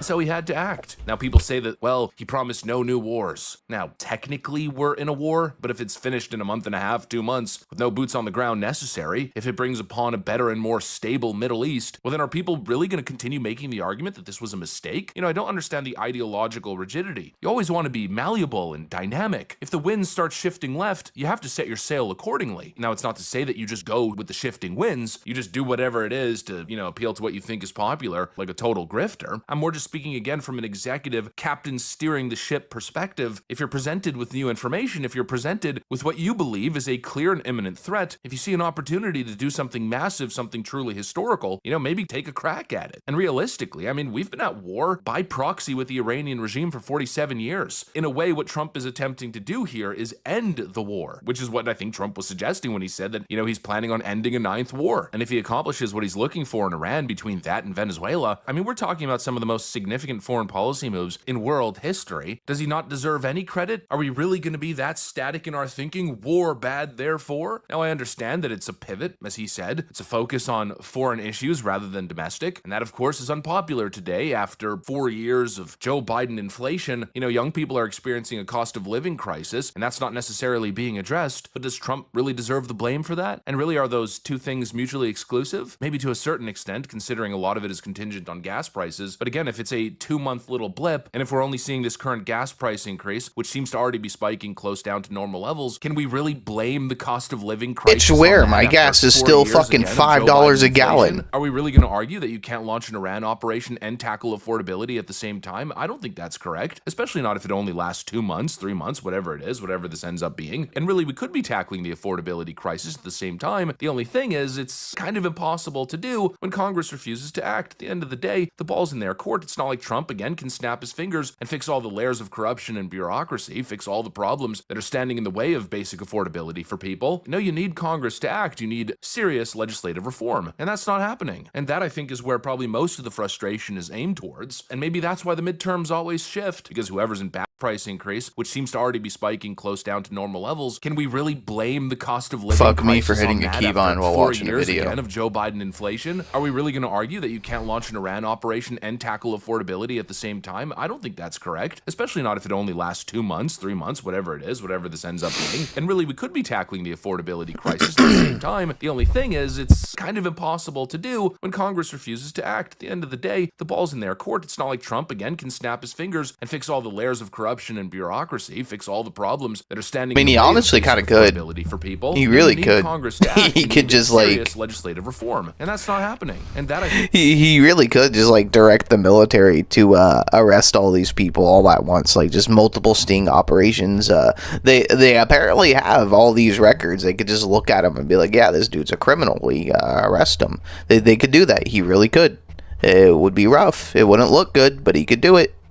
is where probably most of the frustration is aimed towards, and maybe that's why the midterms always shift, because whoever's in power is going to get blamed, but then that kind of raises the irrationality of it all, because now the plan is to hand power back to the Democrat Party, which again, are the architects of the unaffordability crisis. Let's be real, the issue is not the Iran war, the issue is net zero, the issue is the self-flagellating energy policies, zoning restrictions, and permit restrictions. Taxes are probably one of the biggest issues. The issue, frankly, is the Democrat agenda, and so there just appears to be this kind of, irrational, manner of thinking that's going around right now, that everything lands at the president's feet. It's all his fault. He's been a disaster. Time to throw him under the bus and vote for the other guys. And what's that going to do? It's going to make things 10 times worse. And if you listen to some of these people, that's part of the strategy. A lot of these dissenting online figures are applying an accelerationist mentality that the best way to get a positive outcome in the end is to basically hand power to the Democrats, let them completely ruin and screw everything up, and then people will finally wake up. But I'm not so sure that's the smartest idea, because the more institutional power that you hand over, the more you allow them to grow the state, the more the public sector grows, the more unions grow, the more everything gets connected to big government bureaucracy, well, the harder it is to untangle that web, to undo those onion layers. And so you end up entrenching power, you end up disenfranchising yourself, you end up essentially enabling socialism and big government communism. You might think that's accelerating collapse, but all you're doing really is handing over power to your enemy. That's going to be very hard to regain. For me, it's a doomer mentality, and while technically I have the doomer as my literal YouTube avatar, I am no doomer, and I have no intention on dooming. No, I'm more of a pragmatist, and while I may not have been giddy at the start of this Iran war, I was more neutral, knowing I have absolutely no influence on what's going on. It's not like me flailing my arms around and saying, ooh, it's Israel's war will change anything. I've been just simply analyzing what's been going on here, trying to get a pulse on it, and trying to look at the glass half full, hoping for the best outcome possible, and of course rooting for the president, rooting for America and its interests. While I understood the risks and the potential political downside, there was just no way that I was going to become hyper-emotional, start engaging in hyperbolic, divisive rhetoric, dividing the right, playing directly into our enemies' hands. I mean, these people, they want you in frickin' gulags and re-education camps. The idea that people would fall for these psyop traps and play directly into the Democrats' midterm strategy, it's just not something I'd ever do. I'm more of a pragmatist. I believe in the lesser of the two evils. And that for me is clearly President Trump, and I think it's a pretty stellar lesser of two evils. Again, is he perfect? No, but it's a whole lot better than the last 4 years of Joe Biden. It's a whole lot better than re-enabling the trans agenda and the DEI agenda, the censorship regime, going back to massive inflation and money printing, bringing back Bidenomics, the further economic disenfranchisement of regular people and aspiring entrepreneurs, falsifying economic growth by simply growing the public sector, a massive transfer of wealth from regular people to the billionaire and asset class. What am I supposed to forget? That I almost lost my YouTube channel? I almost lost everything because I dared challenge narratives? I mean, that's the alternative. The alternative, it's socialism, it's authoritarianism, it's handing over power to theater kids and economically illiterate morons. So sure, you could be unhappy about a couple things. Oh no, not the theater kids. The theater kids are molding. Oh no. Join the most evil political coalition in modern American history. Now, for me, the grass is not greener on the other side. That seems to be the mentality that a lot of people have. I think the water is still pretty warm here. I'd rather stay here, be productive, continue to try to help steer the ship in the right direction, and stay dedicated to my causes, which again, I think Trump is serving pretty well. Maybe not perfect, but I'd say pretty damn well. Now, the GOP, on the other hand, maybe that's a different conversation, but the answer to that, of course, is focusing on the primaries and not jumping ship and playing directly into the Democrats' hand. Anyways, that's what I got. Thanks for watching, and I'll see you on the next one. Holy shit, was that the end of the playlist? Nah, I have like one more video. I know I do. Lately I've been thinking about the people who hate AI. Not critics. Criticism is healthy. Criticism makes things better. I'm talking about the people who spend their time mocking it, dismissing it, insisting that none of this matters. And honestly, I kind of feel bad for them, because while they're busy arguing about whether AI art should exist, something incredible is happening. New creators AI are showing up antis are every just day. fucking, New they're tools are scared. evolving faster They're than being anyone thought replaced. possible. Entire creative ecosystems are forming almost overnight. Music, animation, film, storytelling, worlds that didn't exist 6 months ago are suddenly alive. And the people who are paying attention, they're not waiting around to see what happens. They're building it, right now. Meanwhile, the haters are standing outside the room yelling about how the party shouldn't exist, while inside the room, the future is already happening. And one day, those same people are going to look around and realize just how much ground they've lost. Because while they were busy complaining, everyone else was learning, creating, experimenting, building. He's got such a funny point too, man, because like these people are fucking dumb with it. They're like they're literally cutting off anybody who would potentially buy from them, right? They were like, "Oh, you use AI, you've touched AI, like I'm never taking commission from you. Anybody who uses AI is never getting any work done by me." And yeah, sure, go ahead. I have no business. Keep those comms open, buddy. And now they've got a lot of catching up to do. So if you want to see what the future of creativity actually looks like, you're in the right place. Because every week we go looking for the projects, the creators, and the ideas pushing things forward. Things that deserve attention. Things that deserve support. Things that are worth your time. Let me introduce you to the news. I support automation, man. Like, there's a lot of menial, like, retarded jobs that people don't really need to do anymore. Construction could be automated. Any type of assembly could be automated. You know, a lot of maintenance stuff could be automated. There, of course, like, all human oversight and skill is always going to be required. But the workforce is going to dwindle less and less. Robots are going to take over a lot of fucking functions that humans used to do. And it's just going to free us up a lot more to do other things, right? People are just resisting the golden age of the future of automation. And people are scared. They're like, oh, how am I going to make money? How am I going to work? You're not going to have to. You're going to be able to spend your days doing what you want to do. You're going to be able to learn. You're going to be able to grow. You're going to be able to create and do things that you want to do and partake in. You're not going to have to work 8 hours a day, 365 days a year, sometimes more. Oh, I know a lot of people who work several jobs and work like 80 and 90 hours a week. It's fucking ridiculous. We shouldn't have to live like this. Imagine. Government introduces Grok as a nutrition bot. Suggests rectal veggie intake. When technology meets dietary advice, you get a recipe for chaos that even your grandma's cookbook can't fix. Only 30% of AI startups focus on labor. You could. At some point, you will be able to use AI to build programs and even make games and do things. Like make entire videos and entire YouTube channels. AI is the wave of the future. We're on the bottom fucking floor riding the wave up. If Skynet ever does win, this might be what the evening broadcast looks like.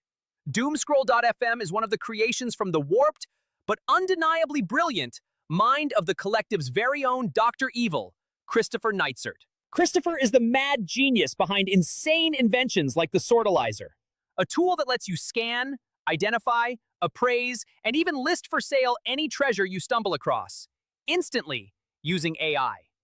He's also the mind behind OpenGeo.com, currently in beta, a holographic concept identity search engine that uses the largest LLMs on the planet to instantly evaluate any brand or idea based on public sentiment, map its relationship to competitors, and project its future arc in a living 3D data space. I won't tell you the name of the idea he's working on now, but let's just say the memes are already screaming about it. But we'll save that stuff for another episode. Today, we're talking about Doomscroll.fm, his namesake. Here's how it works. Step 1. AI goes out onto the internet and gathers news from across the world. Step 2. It pulls in articles, headlines, reports, everything it can find. Step 3. The AI reads it all, analyzes it, and determines what is actually important. And step 4? It reports the news directly to you. Adds a smart-ass comment at the end too, just like a real reporter. No endless scrolling, no opening 20 tabs trying to figure out what's real. Just the information you need, distilled and delivered by the machines. Which, depending on how you feel about the internet right now, might not be the worst idea. Brantley Gilbert defends performing at TP USA show, cites love for America over controversy. Apparently, patriotism now means serenading the echo chamber, while the rest of us enjoy the real halftime show. And this is some garbage AI visual output, I'll be real, but the premise of having the news like just kind of like automatically collected and delivered to you is kind of cool. This is also worth your time. Last week on Worth Your Time, we featured creator Skybrowse, who has quietly built one of the most interesting creative ecosystems in the AI space. And one of the coolest things about that community is how creators start inspiring each other. When someone Look at us, experiments with a new guys. Look style at us getting or pushes noticed. the tools in a new direction, other creators jump in and start building on that energy. Recently, someone in that circle created a tribute video celebrating the creativity and collaboration that's formed around Skybrowse and the VTuber community.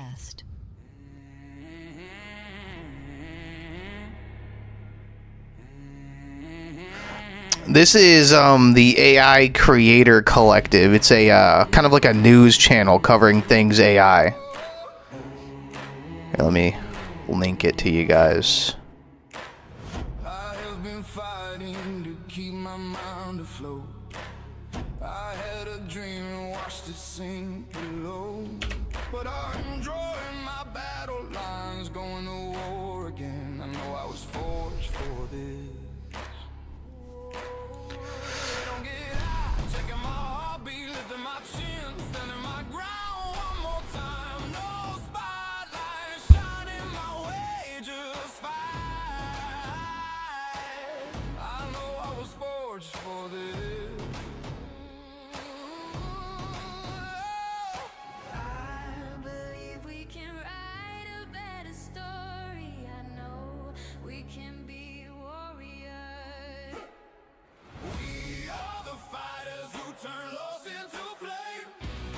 Born from different places, but under the same sky. One sky, one sky. Is he gonna show Eustace in the fighter jet?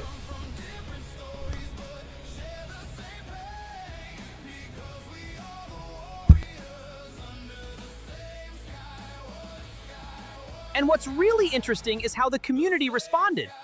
Within just a couple days, reaction videos started appearing across the VTuber space, with creators watching the video together and talking about the ecosystem Skybrowse has helped build. It's a great example of something we're seeing more and more in the AI creator world.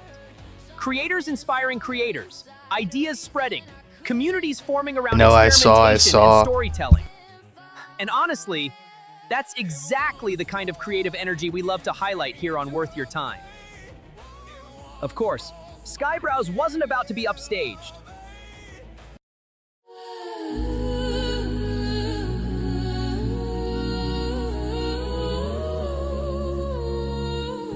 He recognizes how Louis versus Sky are like kind of fucking neck and neck. That's great.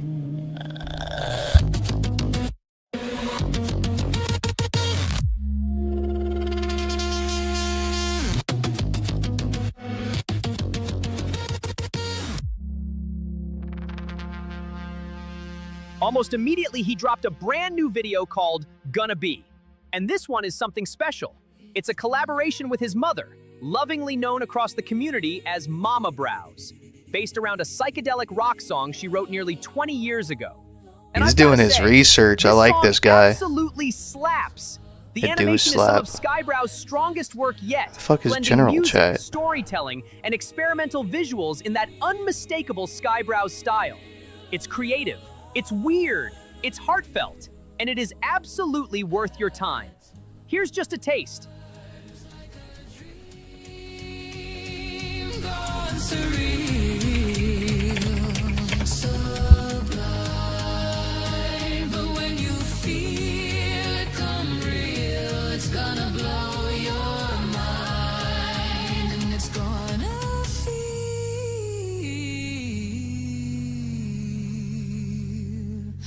a little rocky.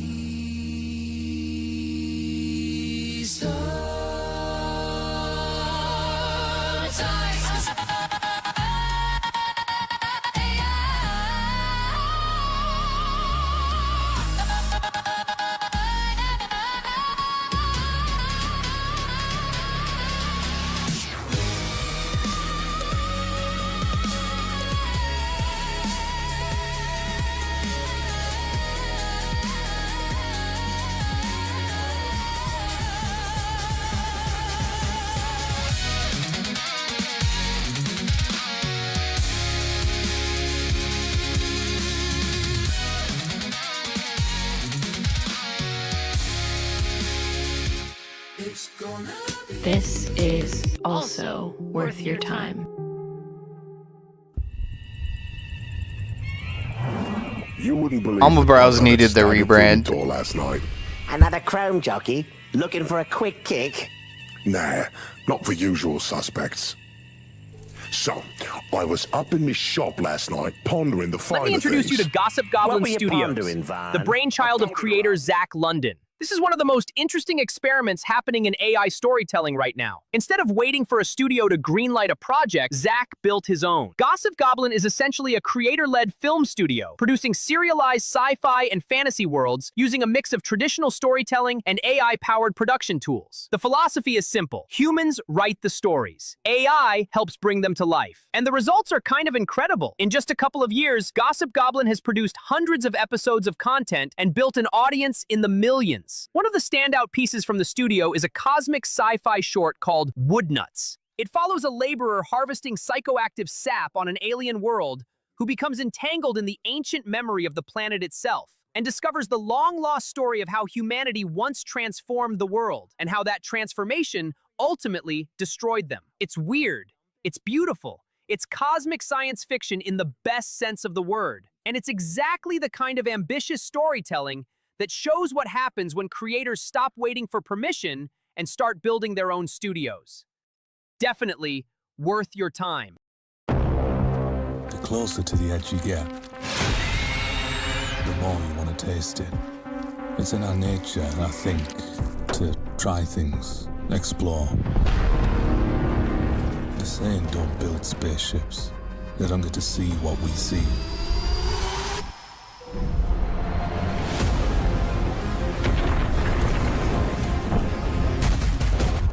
You can't blame a man for madness, can you?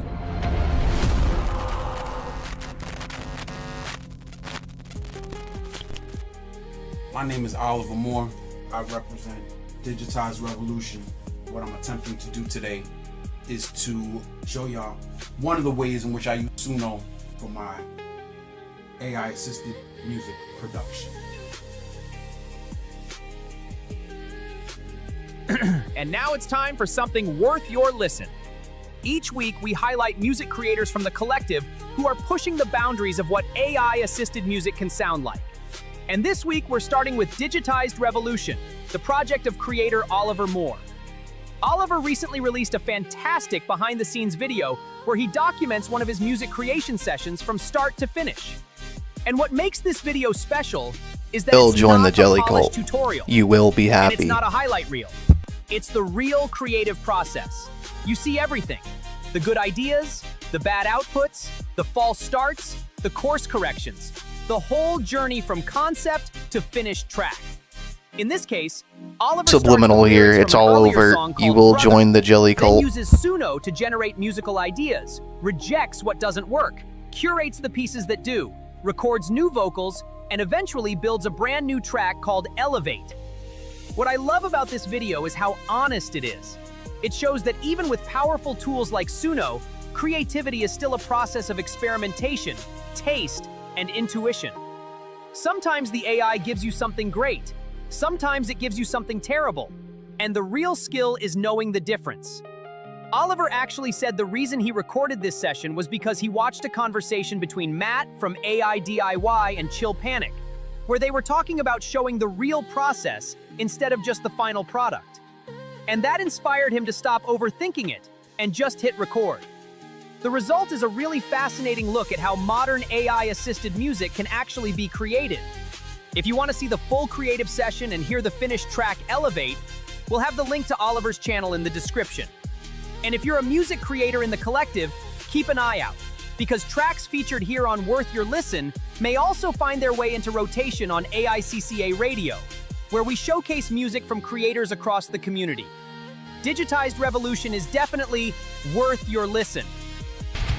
This track is pure anarchy, worth your listen. Turn it up loud and rebel!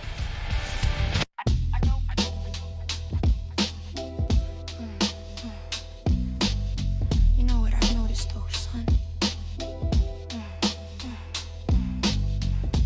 It's always the dudes that create nothing. Talking the most.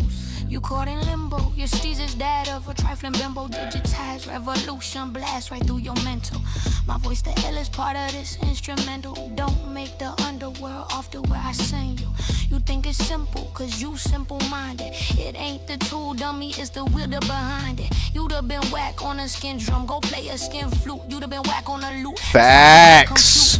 How we use digitized mediums and bear beautiful fruit, and all that you do is spew venom because you cannot do. I would despise me if I was you too. I would hate watching how smooth I move, but I'm no lame, so I spread love.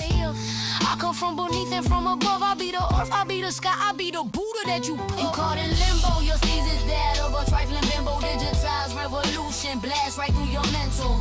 My voice the illest part of this instrumental. Don't make the underworld be off to where I send you. You caught in limbo, your steez is dead of a trifling bimbo. Digitized revolution, blast right through your mental. My voice the illest part of this instrumental. Don't make the underworld be off to where I send you. You study my pixels, try to copy my signal. Every line you draw, dollar store scribble. Your spirit brittle, your backbone fickle. Your whole identity, one long goofy riddle. I build worlds, you make excuses. I create art, you chase abuses. I bend down to the waveform fuses. You talk loud and the crowd diffuses. This song slaps. You ain't a visionary, you are ancillary. I am sanctuary, you are temporary. Your envy loud, your cattle hairy. I'm tuned to the cosmos, you align with great static. I drop a bar, if the whole schematic. Your circuits panic, your thoughts erratic. I breathe truth while you wheeze dramatic. Out in limbo, your steez is that of a trifling bimbo. Digitized revolution, blast right through your mental.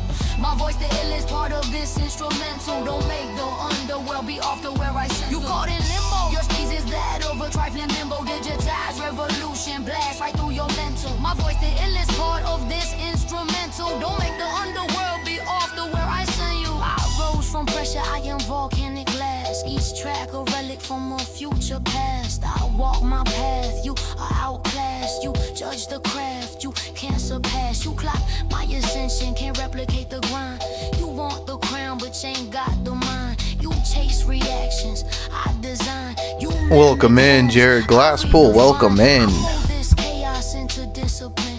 You chase the spark, but you can't catch the flame. I build foundations, brick by brick. You build opinions, thin as onion skin. You duck the climb, I scale the wall. You mock the wave, then you try to follow. You block your blessings with lame bravado. I rise relentless, you fade into shadow. You caught in limbo, your steez is dead of a trifling bimbo. Digitized revolution, blast right through your mental. My voice the illest part of this instrumental. Don't make the underworld be off the where I sing. You caught in limbo, your steez is dead over trifling bimbo. Digitized revolution, blast right through your mental. My voice the illest part of this instrumental. Don't make the underworld be off to where I send you.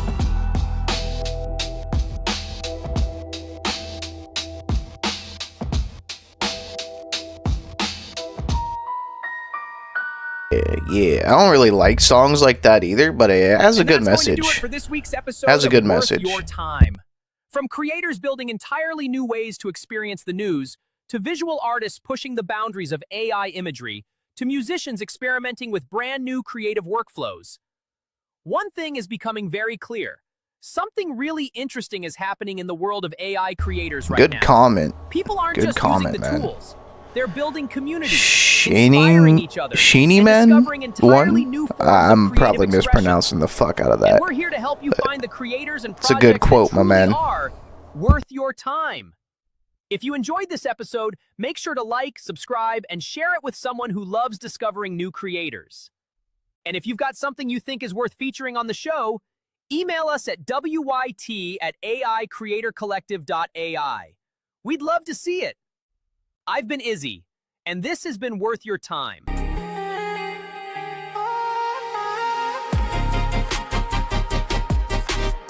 Damn, is that Brian?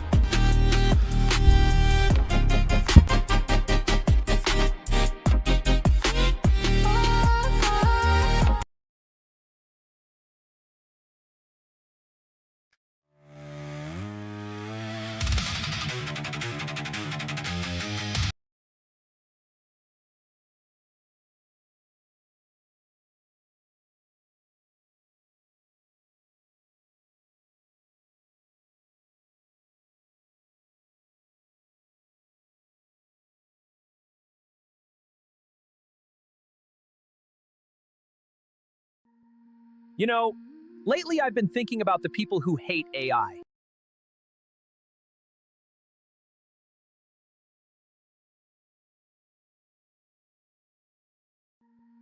You know, lately I've been thinking about the people who hate AI.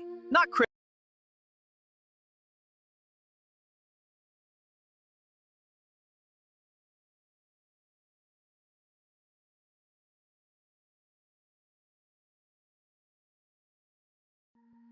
You know, lately I've been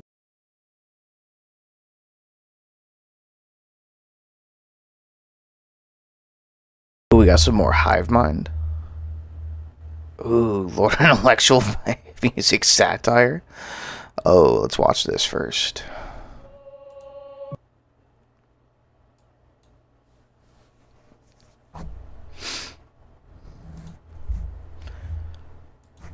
How's it going, everybody? It's your boy Nightowl. We got another video from our Skybrows collective.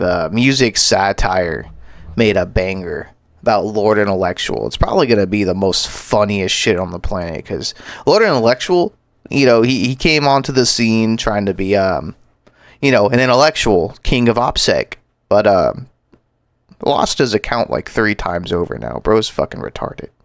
I love him to death, but he's retarded.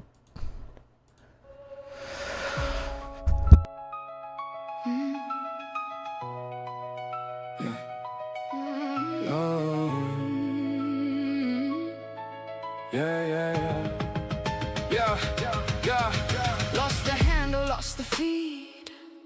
The algorithm's got a different need. 1 click, 2 clicks, then it's gone. Left Lord Intellectual in the digital dawn. Oh, they locked the gates. They cut the line. From YouTube's hills to X's shine. Yeah, the account is gone, the screen is black. But Lord Intellect's fighting back. Oh, they locked the gates. They cut the line. From YouTube's hills to X's shine. Yeah, the account is gone, the screen is black.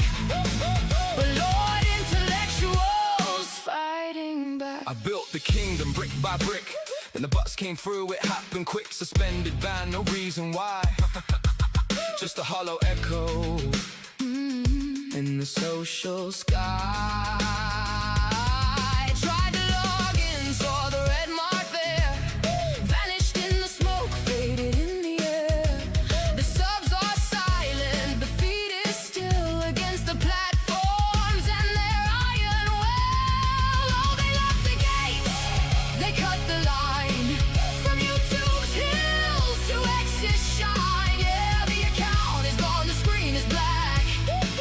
But Lord Intellect's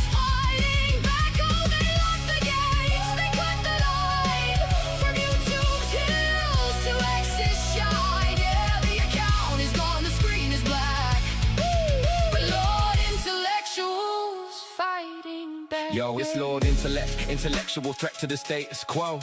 Civil discourse in a world where the algorithms want us all to blow. YouTube AI playing judge, jury, executioner in the dead of night. Locked up the channel, recovery loop got me stuck in an endless fight. Ban evasion on the new one, mate. I wasn't even banned in the first place.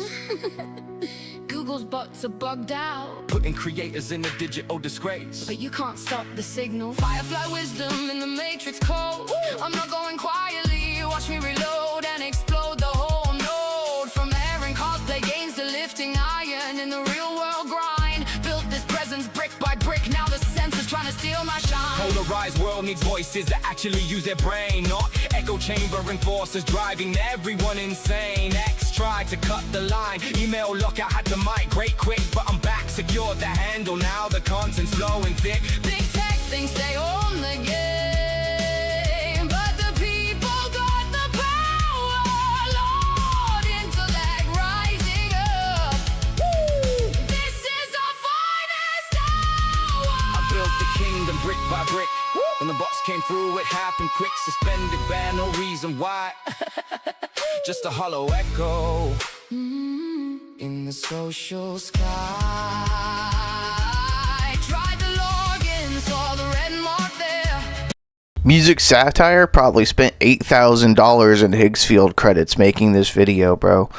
You can tell there's a lot of heart and soul in it because there's not a whole lot of cameo slop, and the music is a banger. Vanished in the smoke, faded in the air. The subs are silent, the feed is still against the platforms, and their iron will.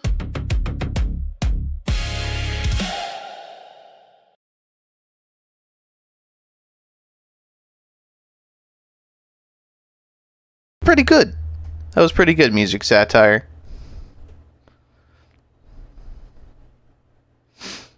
Let's see.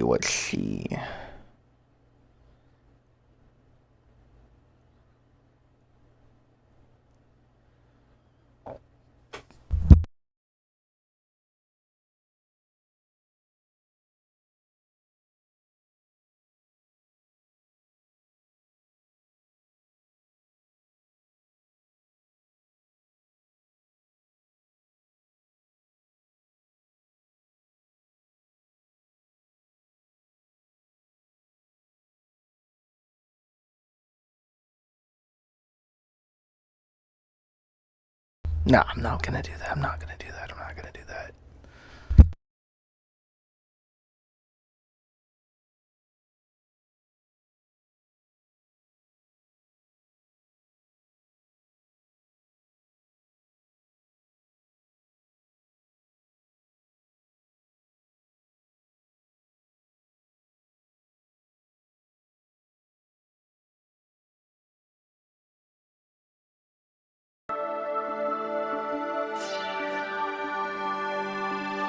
Hey guys, welcome to the Liberal Hive Mind, a channel solely focused on exposing the abundant hypocrisy of the left. And of course, here's the meme of the day brought to you by 5mind.com. You know, I guess when Donald Trump was saying that we completely control the skies over Iran, I don't think he was kidding. I think it makes a whole lot of sense why we haven't seen their new Ayatollah, why the last streamed council meeting with the president of Iran was filmed in what appeared to be an underground pool. Yeah, these guys literally cannot poke their heads out. We got an interesting update here and a pretty scorched earth threat from Pete Hegseth that I personally think kind of captures the exact dynamic here of this ongoing conflict. Again, the Democrats and the mainstream media continue to run with Iranian propaganda, suggesting as if Donald Trump is failing and accomplishing nothing, and actually, Iran's the one that's holding all the cards. But if you see this, I think again, it's becoming increasingly more difficult to make that argument. Again, I'm less focused on the outrage of whether or not the campaign was the right idea, and more focused on analyzing what's really happening here and the actual dynamic. Really, the only words that come to mind is absolute and utter domination. Let me show you guys exactly what I mean by that. We got some stuff to get into, so let's roll the tape. All right, folks. So we've got an interesting story here. We've got some satellite images that show Iran is now attempting to dig out their bombed missile bases during the ceasefire. And, you know, seeing these photos, again, the only thing I'm really thinking is desperation. You know, following the headlines the last 2 weeks, I keep hearing from the mainstream media that actually Iran didn't really get set back that much. They didn't sustain that much damage to their missile capabilities. Most of it is still intact. But, you know, they were saying that, especially ahead of the ceasefire, you know, Meanwhile, Iranian drone and missile attacks were down like, I think, over 97%.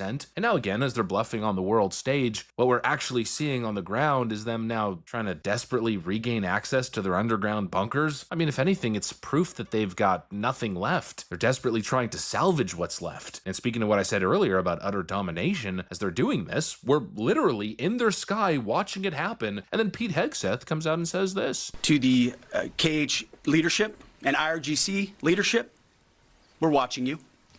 Our capabilities are not the same, our military and yours. Remember, this is not a fair fight. And we know what military assets you are moving and where you are moving them to. While you are digging out, which is exactly what you're doing, digging out of bombed out and devastated facilities, we are only getting stronger. You are digging out your remaining launchers and missiles with no ability to replace them. You have no defense industry, no ability to replenish your offensive or defensive capabilities. You only have what you have. You know that, and we know that. You can move things around, Hegseth is such a but unit. you can't actually rebuild.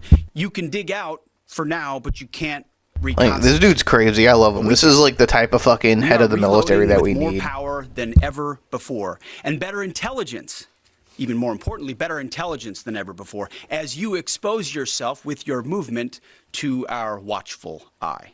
We are locked and loaded on your critical dual-use infrastructure, on your remaining power generation, and on your energy industry.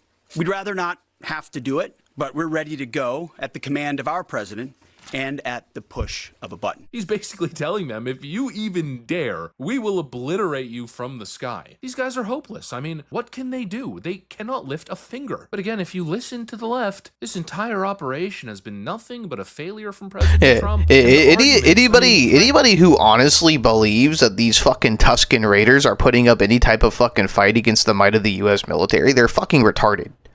Like, even feeble mind. Like, I know he doesn't think that we're losing the conflict. He just doesn't agree with it. But a lot of these fucking people think like we're legitimately being like tossed around by the fucking Iranians, and that's just the most retarded take. Like, that's copium. You're siding with the worst possible scenario because you don't agree with who's in charge. You're fucking dumb. Frankly, like, I'm not saying this from a partisan perspective, even though obviously I have my biases like anybody else. My main bias being, of course, since we're already in the damn thing, I just want to see America win. But, you know, listening to the left-wing talking heads and thought leaders, I just sit here scratching my head going, what? Take a look at this. Our entire lives, most of our lives, our country has been at wars in the Middle East that have gotten us nowhere but more in debt. And if young Americans continue to feel left behind more and more because we were dragged into a war, Always turn that shit in the glass, no. Like, we could always turn that shit in the glass.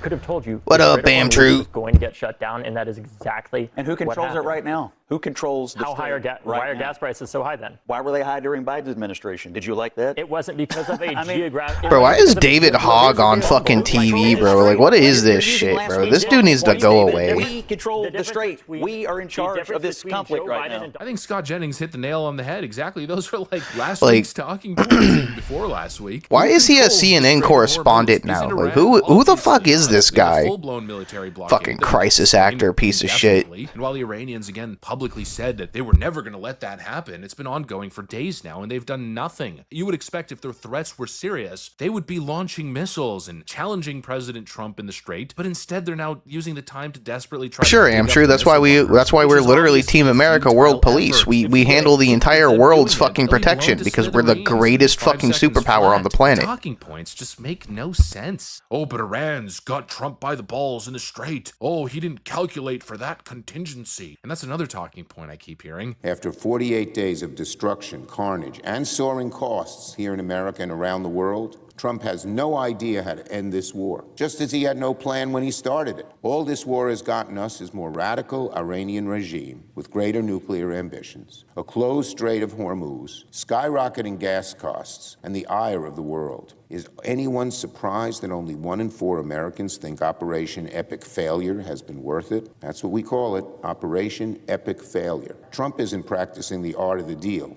Trump is practicing the art of defeat.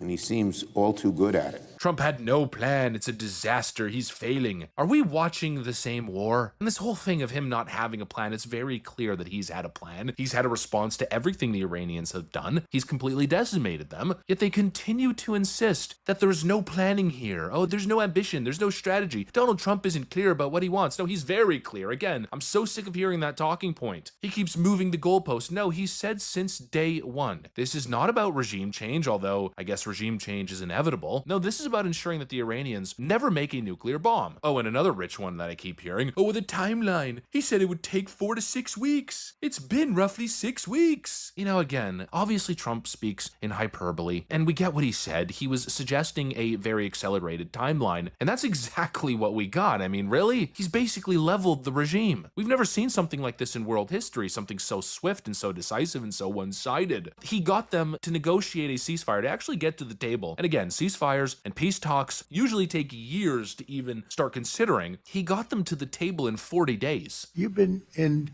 other wars for 18 years, 4 years with me. I'm in there for a month. Well, he said he'd get out a month. Did you see where I did a list last week? 17 years in Vietnam and 5 years in Afghanistan and more, much more than that. And all these different places. I said, we were in there for 2 months. And you know what? We're going to have victory very shortly. And against a very tough, smart country. These people were fighters. And yet you have Democrats and people calling this a forever war. Another forever war. Here we go. It's been not even 2 months and we're already at the resolution point. Now, it's probably not going to happen overnight. It might take a week. It could take 6 months. But the fighting is largely over again. And this is another thing. You know, they kept saying, oh, he threatened that he was going to end a civilization. Trump's going to drop a nuke on Iran. Then they're still saying this stuff. They're still fear-mongering on that point. But what did we actually get? We got a ceasefire now, and that ceasefire is likely to maintain. Iran does not want to restart and reignite the conflict. We got a blockade on them. Their economy is on the verge of utter collapse. What's likely to happen moving forward is they're going to extend that ceasefire. That's what all reports seem to indicate right now. We could extend the ceasefire for 6 months. I think that's what the Europeans are arguing. As mediators, they're coming in and saying, let's do a 6-month ceasefire, and in those 6 months, we could hash out a deal. I don't think Trump will accept those terms because it's obviously too good for Iran. Honestly, at this point, though, it should really just be fucking do as I say or else. Like, force doctrine is king, man. Like, it's what makes the world go round. Everything is done under threat of force. Like, no matter what it is, everything is do as I say or else. Even the smallest, most menial shit. You don't pay taxes, they will send armed men to your house to collect you and put you in the box. It doesn't matter. No matter what you think of is only upheld by force doctrine. Even the rights that are enshrined in the Constitution. Rights are a fucking lie, bro. They're only there and afforded to us because of armed men. Anything other than that is just fucking cope. But the point is, what is expected right now and what the markets are reacting to, we're not likely to see more escalation, further bloodshed and mayhem. No, we're already at a point of diplomacy. Yet the narrative continues to be that Donald Trump got us in a forever war. Oh, here comes boots on the ground. Trump is not interested in boots on the ground. Again, he's not interested in regime change. And that's what makes this whole situation different, by the way. No, he's just going to blockade them. He will apply pressure, the most maximum pressure imaginable, using every piece of leverage. He'll stick a knife in and continue to twist it until he gets them to act right. It's honestly, in some ways, even kind of hard to call that a war. Obviously, it's a war. Service members have perished already. God rest their souls. I don't want to diminish what's happened. Obviously, there's been sacrifice. There's been death. But as Trump was saying earlier, previous wars have taken over a decade, and they've come to no resolution. Honestly, just need to go the Megatron route. You know, do as I command. Yes, that's what we need. That's what we need.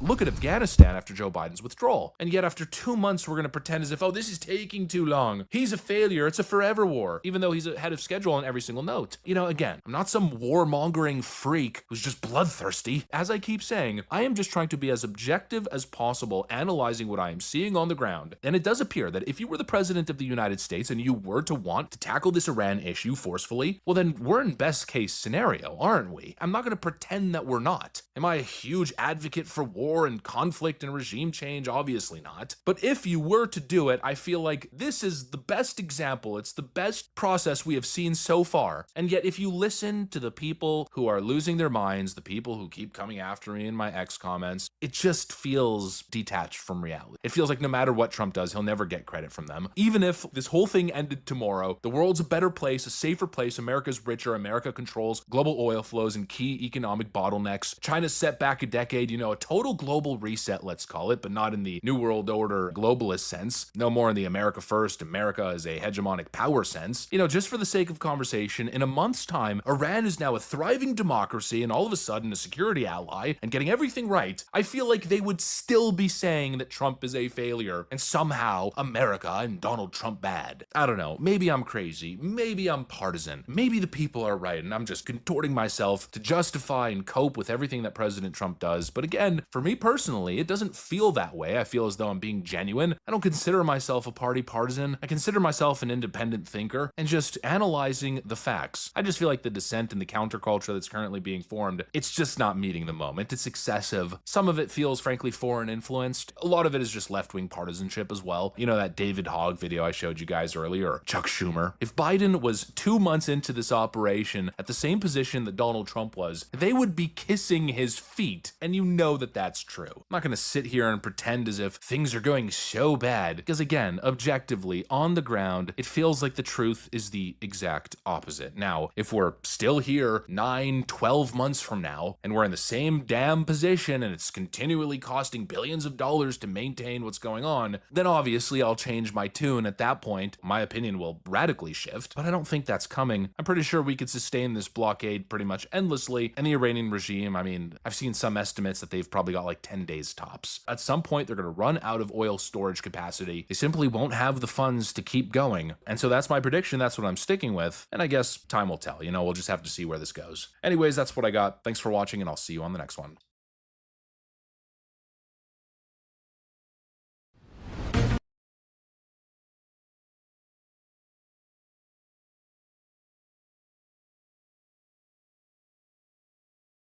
Folks, I think that's going to do it for this morning's stream.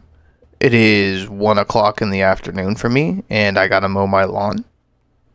I hear my old man out there already spinning up the weed eater. He's going to be knocking on my door any minute. Get your ass out here, boy. So, yeah, I got to go. Got to do some homestead work. Velasco knows all about that glorious shit. Thanks you guys for coming out. Thanks for hanging out with me. Chat is awesome as always. I love being in this community. I love you guys. Thanks for coming out. Bye.